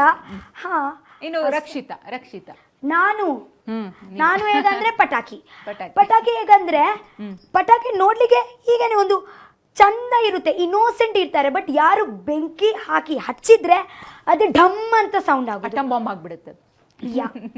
ರಕ್ಷಿತಾ, ಇನ್ನೊಂದು ಕ್ಲಾರಿಫಿಕೇಶನ್ ಬೇಕಿತ್ತು. ತುಂಬಾ ಜನ ನಿಮ್ದು ಯೂಟ್ಯೂಬ್ ವಿಡಿಯೋಸ್ ನೋಡಿ ನಂತರ ಯೂಟ್ಯೂಬಲ್ಲಿ ನೋಡಿದ್ದಕ್ಕೂ ಬಿಗ್ ಬಾಸ್ ಅಲ್ಲಿ ನೋಡ್ತಿರೋ ರಕ್ಷಿತ್ಗೂ ತುಂಬಾ ವ್ಯತ್ಯಾಸ ಇದೆ ಅಂತ ನಿಮ್ಮ ಡ್ರೆಸ್ಸಿಂಗ್ ಸೆನ್ಸ್ ಅಲ್ಲಿ. ಯಾಕಂದ್ರೆ ನೀವು ವೆಸ್ಟರ್ನ್ ವೇರ್ ಮಾಡ್ತಾ ಇದ್ರಿ, ತುಂಬಾ ಚೆನ್ನಾಗಿ ಕಾಣಿಸ್ಕೊಳ್ತಾ ಇದ್ರಿ. ಆದ್ರೆ ಬಿಗ್ ಬಾಸ್ ಮನೇಲಿ ಯಾಕೆ ರಕ್ಷಿತಾ ಆ ಥರ ರೆಡಿ ಆಗ್ತಿಲ್ಲ, ಆ ಥರ ಡ್ರೆಸ್ಗಳನ್ನೇ ಯಾಕೆ ಹಾಕ್ಲಿಲ್ಲ? ಮತ್ತೆ ತುಂಬಾ ಒಳ್ಳೊಳ್ಳೆ ಡ್ರೆಸ್ ಬಂದ್ರು ಪಕ್ಕಕ್ಕಿಟ್ಬಿಟ್ಟು ಬರೀ ಹಾಕಿ ಏನ್ ಪೋರ್ಟ್ರೇ ಮಾಡ್ತಾ ಇದ್ರು ಅಂತ ಕೇಳ್ತಿದ್ರು. ಇವತ್ತೇ ನಾನು ನಿಮ್ಗೆ ಹೇಳ್ತೀನಿ. ನಾನು ಆ್ಯಕ್ಚುಲಿ ನೀವು ಆಲ್ಮೋಸ್ಟ್ ನೋಡಿದ್ದಿದ್ರೆ ನಾನು ಜಾಸ್ತಿ ನನ್ನ ವೆಸ್ಟರ್ನ್ ಎಲ್ಲ ಆಗಲಿ, ನಾನು ವೆಸ್ಟರ್ನ್ ಬಟ್ಟೆ ಹಾಕುವುದೇ ಇಲ್ಲ ಅಂತ ಹೇಳಿಲ್ಲ. ಒಂದು ಸತಿ ನಾನು ಬಿಗ್ ಬಾಸ್ ಮನೆಯಲ್ಲಿ ಕೂಡ ಹೇಳಿದ್ದೀನಿ. ಸ್ಪಂದನ, ನನಗೆ ಯಾವಾಗ ಚಿಕ್ಕ ಡ್ರೆಸ್ ಹಾಕ್ಲಿಕ್ಕೆ ಅನ್ಸಿದ್ರೆ ನಾನು ಚಿಕ್ಕ ಡ್ರೆಸ್ ಹಾಕ್ತೀನಿ. ನಾನು ಜಸ್ಟ್ ದೊಡ್ಡನೇ ಡ್ರೆಸ್ ಹಾಕುದು ಅಂತ ನಾನು ಎಲ್ಲೋ ಹೇಳಿಲ್ಲ. ಅಲ್ಲಿ ನಾನು ಯಾಕೆ ಹಾಕಲ್ಲ ಅಂದರೆ, ಚಿಕ್ಕ ಬಟ್ಟೆ ಯಾಕೆ ಹಾಕಲ್ಲ ಅಂದರೆ, ನಾನು ಕುತ್ಕೊಳ್ಳುವ ರೀತಿ ಉಂಟಲ್ವಾ ಅದೇ ಸರಿ ಇಲ್ಲ. ಓಕೆ, ನನಗೆ 2 ದಿವಸ ನಾನು ಹೇಳ್ಬೋದು, ಓಕೆ ಇಲ್ಲಿ ಕ್ಯಾಮೆರಾ ಉಂಟು ಅಂತ ನಾವು ತುಂಬ ಇದೇ ಇರ್ತೀವಿ. ಬಟ್ ಮ್ಯಾಮ್, ಆ ಮನೆಯಲ್ಲಿ ಎಷ್ಟು 100 ಜಾಸ್ತಿ ಕ್ಯಾಮೆರಾ ಉಂಟು. ಓಕೆನಾ, ಚಿಕ್ಕ ಬಟ್ಟೆ ಹಾಕ್ಲಿಕ್ಕೆ ಎಂಥ ಪ್ರಾಬ್ಲಮ್ ಇಲ್ಲ. ಬಟ್ ನಾವು ಯಾವಾಗ ಎಂತ ಆಗುತ್ತೆ ಅಂತೆ, ನಾವು ಕುತ್ಕೊಳ್ತೀವಿ. ನಾನು ಹೇಗಂದ್ರೆ ಕೂಡ ನಾನು ಕುತ್ಕೊಳ್ತೀವಿ. ಅದೆಲ್ಲ ತಲೆಯಲ್ಲಿ ಇರಲ್ಲ. ಕ್ಯಾಮ್ರಾ ನನಗೆ ನೋಡ್ತಾ ಉಂಟು, ನಾನು ಕಂಫರ್ಟೇಬಲಿ ಆಗಿ ಇರಲಿಕ್ಕೆ ಆಗಲ್ಲ. ಅದಕ್ಕೆ ನಾನು ಚಿಕ್ಕ ಬಟ್ಟೆ ಎಲ್ಲ ತರಲಿಲ್ಲ. ಇಲ್ಲಾಂದರೆ ನನ್ನ ವ್ಲಾಗ್ಸಲ್ಲಿ ನಾನು ಎಲ್ಲೇ ಹೋಗುವಾಗ, ಫಾರ್ ಬೀಚ್ ಎಲ್ಲ ಹೋಗುವಾಗ ಆಗಲಿ ನಾನು ಚಿಕ್ಕ ಬಟ್ಟೆ ಎಲ್ಲ ಹಾಕ್ತೀನಿ. ಮತ್ತು ನಾನು ನನ್ನ ಇದರಲ್ಲಿ ನೈಟಿ ಕೂಡ ಹಾಕ್ತೀನಿ. ಬಿಗ್ ಬಾಸ್ ಮನೆಯಲ್ಲಿ ನೈಟಿ ಹಾಕಿದ್ದೀನ ಇಲ್ಲ. ನಾನು ಆಲ್ಮೋಸ್ಟ್ ನನ್ನ ವ್ಲಾಗಲ್ಲಿ ಎಷ್ಟು ಸತಿ ನಾನು ಒಂದು ಎಕ್ಸೆಲ್ ನೈಟಿ ನನಗೆ ತುಂಬ ಇಷ್ಟ. ಅಂದರೆ ಒಂದು ನೈಟಿ ಹಾಕ್ತೀನಿ, ಮೇಲಿಂದ ಒಂದು ಟಾವೆಲ್ ಉಂಟಲ್ವಾ ಹಿಂಗೆ ಕವರ್ ಮಾಡಲಿಕ್ಕೆ, ಟಾವೆಲ್ ಹಾಕ್ತೀನಿ. ಮತ್ತು ಅಡಿಗೆ ಎಲ್ಲ ಅಜ್ಜಿ ಜೊತೆಗೆ ಮಾಡ್ತೀನಿ, ಅದೆಲ್ಲ ಕೂಡ ವಿಡಿಯೋ ಉಂಟು. ನೈಟಿ ಕೂಡ ಹಾಕಲಿಲ್ಲ ನಾನು. ಸೊ ಅದೆಲ್ಲ ನನ್ನ ಸಿಸ್ಟರ್ ಬೇಡ ರಕ್ಷಿತಾ, ನಿನಗೆ ಕುತ್ಕೊಳ್ಳಿಕ್ಕೆ ಅಷ್ಟು ಚೆನ್ನಾಗಿ ಬರಲ್ಲ, ಸೊ ಪ್ಯಾಂಟ್ ಟಾಪೇ ತಗೊಂಡು ಹೋಗು. ಆ್ಯಂಡ್ ಜಾಸ್ತಿ ನಾನು ಆ್ಯಕ್ಚುಲಿ ಹಾಕೋದು ಕಾಟನ್ ಎಲ್ಲ, ಕಂಫರ್ಟೇಬಲ್ ಇರ್ತೀನಿ. ನನಗೆ ಹೇಗೆ ಗೊತ್ತುಂಟಾ, ಜಿಗ್ ಎಲ್ಲ ಅದೇ ಎಲ್ಲ ಇಷ್ಟೇ ಇರಲ್ಲ. ಮತ್ತೆ ನಾನು ನಿಮ್ಗೆ ಹೇಳ್ತೀನಿ, ನೀವು ನನ್ನ ಇನ್ಸ್ಟಾಗ್ರಾಮ್ ಅಲ್ಲಿ ನೋಡಿದ್ದೀರಲ್ವಾ, ಅದೇ ಜಸ್ಟ್ ಒಂದೊಂದು ನಿಮಿಷದಲ್ಲಿ ಒಂದು ನನಗೆ ರೀಲ್ ಶೂಟ್ ಮಾಡಲಿಕ್ಕೆ ಇರುತ್ತೆ, ಓಕೆನಾ. ಸೊ ರೀಲ್ ಅವರು ನನಗೆ ಪ್ರಮೋಟರ್ಸ್ ಎಲ್ಲ ಬರ್ತಾರೆ ಅಲ್ವಾ, ಅವರು ನನಗೆ ಸ್ವಲ್ಪ ಹಣ ಕೊಡುವಾಗ ನನ್ನ ಮೇಲೆ ಒಂದು ಎಕ್ಸ್ಪೆಕ್ಟೇಷನ್ ಇರ್ತಾರೆ, ರಕ್ಷಿತಾ ನಾನು ನಿಮಗೆ ಹಣ ಕೊಡ್ತಾ ಇದ್ದೀನಿ, ಹೇಗ ಕೂಡ ಮುಖ ಇಟ್ಟು ಹೇಗ ಕೂಡ ಬಟ್ಟೆ ಹಾಕಿ ನೀನು ಅಲ್ಲಿ ಬಂದು ನಿಲ್ದ್ರೆ ಅವರಿಗೆ ಸರಿ ಹೋಗಲ್ಲ. ಯಾಕೆಂದ್ರೆ ಅವರು ನನಗೆ ಪೇ ಮಾಡ್ತಾ ಇದ್ದಾರೆ ಅಂದರೆ ಅವರು ಎಂತ ನನ್ನಿಂದ ಎಕ್ಸ್ಪೆಕ್ಟೇಷನ್ ಮಾಡ್ತಾ ಇದ್ದಾರೆ. ಸೊ ನಾನು ಪರ್ಚೇಸ್ ಮಾಡ್ತೀನಿ, ಜಸ್ಟ್ ಒಂದು ಪ್ರಮೋಷನ್ಗೋಸ್ಕರ ಎಂತ ಕೂಡ ಆಗಲಿ, ಜಸ್ಟ್ ಒಂದು ವಿಡಿಯೋಗೋಸ್ಕರ, ಒಂದು ರೀಲ್ಸ್ಗೋಸ್ಕರ ನಾನು ಬಟ್ಟೆ ಎಲ್ಲ ಪರ್ಚೇಸ್ ಮಾಡ್ತೀನಿ, ಓಕೆನಾ. ಯಾಕೆಂದರೆ ಅವರು ಕೂಡ ಹೇಳ್ತಾರೆ ಒಂದು ಚೇಂಜಸ್ ಇರುತ್ತೆ. ಫಾರ್ ಒಂದು ಕ್ಲಿಪ್ಗೆ ನಾನು ಒಂದು ಇದೇ ಹಾಕಿದರೆ ಮತ್ತೊಂದು ಲುಕ್ಕಲ್ಲಿ ಬೇರೆ ಬಟ್ಟೆ ಹಾಕಬೇಕು. ಸೊ ಅದೇ ಹೇಗೆ ಹೇಳ್ತಾರೆ ಅವರು, ಮ್ಯಾಮ್ ಬಟ್ಟೆ ಚೆನ್ನಾಗಿಲ್ಲ, ನಿಮಗೆ ಮತ್ತೊಂದು ಸತಿ ಶೂಟ್ ಮಾಡಬೇಕು. ಸೊ ಹಂಗೇನೆ ಒಂದು 5-6 ಎಷ್ಟು ಬಟ್ಟೆ ಚೇಂಜ್ ಮಾಡಿದ್ದೀನಿ ಒಂದು ಪ್ರಮೋಷನ್ ಅಂದರೆ. ಸೊ ರೀಲ್ಸ್ ಆಗಲಿ, ನನ್ನ ಇನ್ಸ್ಟಾಗ್ರಾಮಲ್ಲಿ ಆಗಲಿ, ಆ್ಯಕ್ಚುಲಿ ಇಟ್ ಈಸ್ ಸ್ಕ್ರಿಪ್ಟೆಡ್ ಅಂತ ನಾನು ಹೇಳ್ಬೋದು. ಬಿಕಾಸ್ ನಾನು ಅದೇ ಎಲ್ಲ ಬಟ್ಟೆ ಉಂಟಲ್ವಾ, ಅದೇ ನನಗೆ ಕಂಫರ್ಟೇಬಲ್ ಬಟ್ಟೆ ಅಲ್ಲ, ಬಟ್ ನಾನು ಹಾಕ್ತೀನಿ, ಅವಶ್ಯಕತೆ ಇದ್ರೆ ಹಾಕ್ತೀನಿ. ಯಾವಾಗ ನನಗೆ ಮನಸ್ಸಿದ್ರೆ ನಾನು ಚಿಕ್ಕ ಬಟ್ಟೆ ಆಗಲಿ ಎಲ್ಲ ಬಟ್ಟೆ ಹಾಕ್ತೀನಿ, ಅದರಲ್ಲಿ ಎಂತ ಪ್ರಾಬ್ಲಮ್ ಇಲ್ಲ. ಅದು ಏನ್ ಪ್ರಶ್ನೆ ಮಾಡ್ತಿದ್ರು ಅಥವಾ ಕೇಳ್ತಾ ಇದ್ರು ಅವ್ರಿಗೆ ಕ್ಲಾರಿಫಿಕೇಶನ್ ಸಿಕ್ಕಂಗ ಆಯ್ತು ಈಗ ರಕ್ಷಿತಾ ಕಡೆಯಿಂದ. ಕೊನೆಯದಾಗಿ ನಿಮ್ಮನ್ನ ಇಲ್ಲಿ ತನಕ ಕರ್ಕೊಂಡ್ ಬಂದ್ ಜನ ಗೆಲ್ಸಿದ್ದಾರೆ, ಅಷ್ಟು ಪ್ರೀತಿ ತೋರಿಸಿದ್ದಾರೆ, ನಿಮ್ಮನ್ನ ವಿನ್ನಿಂಗ್ ಲೆವೆಲ್ಗೆ ತಗೊಂಡೋಗಿದ್ದಾರೆ. ಗಿಲ್ಲಿಯವರಿಗೆ ಎಷ್ಟು ಫ್ಯಾನ್ ಬೇಸ್ ಇದೆಯೋ ನಿಮ್ಗೂ ಕೂಡ ಅಷ್ಟೇ ಕ್ರಿಯೇಟ್ ಆಗಿದೆ. ಈಗ ನಿಮ್ಮ ಸ್ಟೈಲಲ್ಲೇ ವ್ಲಾಗ್ ಮೂಲಕ ಜನರಿಗೆ, ಕರ್ನಾಟಕದ ಜನತೆಗೆ, ಜೊತೆಗೆ ನಿಮ್ಗೆ ಮುಂಬೈಯಲ್ಲೂ ಕೂಡ ಫ್ರೆಂಡ್ಸ್ ಇದ್ದಾರೆ, ಫ್ಯಾನ್ಸ್ ಇದ್ದಾರೆ, ಎಲ್ರಿಗೂ ಓವರ್ ಆಲ್ ಆಗಿ ಯಾವ ರೀತಿ ಥ್ಯಾಂಕ್ಸ್ ಹೇಳ್ತೀರಾ ನಿಮ್ಮ ಸ್ಟೈಲಲ್ಲಿ? ಅದೇ ಎಂತ ಅಂದರೆ, thank you so much ma'am. Actually ಎಂತ ಗೊತ್ತುಂಟಾ, ಈ ಕರ್ನಾಟಕ ಜನರು ಇದ್ದಾರಲ್ವಾ, ನಮ್ಮ ಮುಂಬೈಯಲ್ಲಿ ಕೂಡ ಎಷ್ಟೋ ಕರ್ನಾಟಕ ಜನರು ಅಲ್ಲಿದ್ದಾರೆ, ಅಲ್ಲಿಂದ ಕೂಡ ತುಂಬ ಸಪೋರ್ಟ್ ಬಂದಿದೆ. ಅದೇ ನಾನು ಆ್ಯಕ್ಚುಲಿ ಬರುವಾಗ ಅದೇ ಗೊತ್ತಾಯಿತು ನನಗೆ, ಮುಂಬೈಯಿಂದ ತುಂಬ ಸಪೋರ್ಟ್ ಉಂಟು. ಹೊರಗೆ ದೇಶದಿಂದ ಕೂಡ ಹೇಳ್ತಾ ಇದ್ರು ಅವರು, ಬಿಗ್ ಬಾಸ್ ನೋಡ್ತಾ ಇದ್ದಾರೆ ಅಂದರೆ ಅಲ್ಲಿ, ಮತ್ತೆ ಫುಲ್ ಕರ್ನಾಟಕದಲ್ಲಿ ನಿಮ್ಗೋಸ್ಕರನೇ ನೋಡೋಕೆ ಬಿಗ್ ಬಾಸ್ ಆನ್ ಮಾಡ್ತಾ ಇದ್ರು, ಅಷ್ಟು ಲೆವೆಲ್ಗೆ ಫ್ಯಾನ್ಸ್ ಕ್ರೇಜ್ ಇತ್ತು ತಮಗೆ. ಹೌದು, ಇತ್ತು. Thank you so much guys. ನಾನು ಇವತ್ತು ಎಷ್ಟು ಹೇಳಿದರೆ ಅಷ್ಟು ಕಮ್ಮಿಯೇ. ಓಕೆ, ನಾನು ಸಾಯುವ ತನಕ ನೀವು ಇಲ್ಲಿ ನಿಲ್ಸಿದ್ದೀರಲ್ವಾ, ಥ್ಯಾಂಕ್ ಯು ಸೋ ಮಚ್. ಒಳ್ಳೆ, ಇದಕ್ಕಿಂತ ದೊಡ್ಡ ಮಟ್ಟದಲ್ಲಿ ಜನರ ಪ್ರೀತಿ ವಿಶ್ವಾಸ ನಿಮ್ಮ ಕೆಲಸ ಕಾರ್ಯಗಳಿಂದ ನಿಮಗೆ ಸಿಗ್ಲಿ ಅಂತ ನಾವು ಕೂಡ ಶುಭ ಹಾರೈಸ್ತೀವಿ. ಇದುವರೆಗೂ ಕೂಡ ನಮ್ಮ ಕಾರ್ಯಕ್ರಮಕ್ಕೆ ಬಂದು ಸಾಕಷ್ಟು ಎಕ್ಸ್ಪೀರಿಯನ್ಸ್ ಅನ್ನ ಶೇರ್ ಮಾಡ್ಕೊಂಡಿದ್ದೀರಿ. ಇಡೀ ಕರ್ನಾಟಕನ ಬರೋಬ್ಬರಿ 4 ತಿಂಗಳು ರಂಜಿಸಿದಿರಿ, ನಗಿಸಿದಿರಿ. Thank you so much. ಒಳ್ಳೆದಾಗಲಿ Rakshita. So much, thank you. ವೀಕ್ಷಕರೇ, ಇದಾಗಿತ್ತು ಈ ಹೊತ್ತಿನ ವಿಶೇಷ. ನಿರಂತರ ಸುದ್ದಿಗಾಗಿ ನೋಡ್ತಾ ಇರಿ TV9.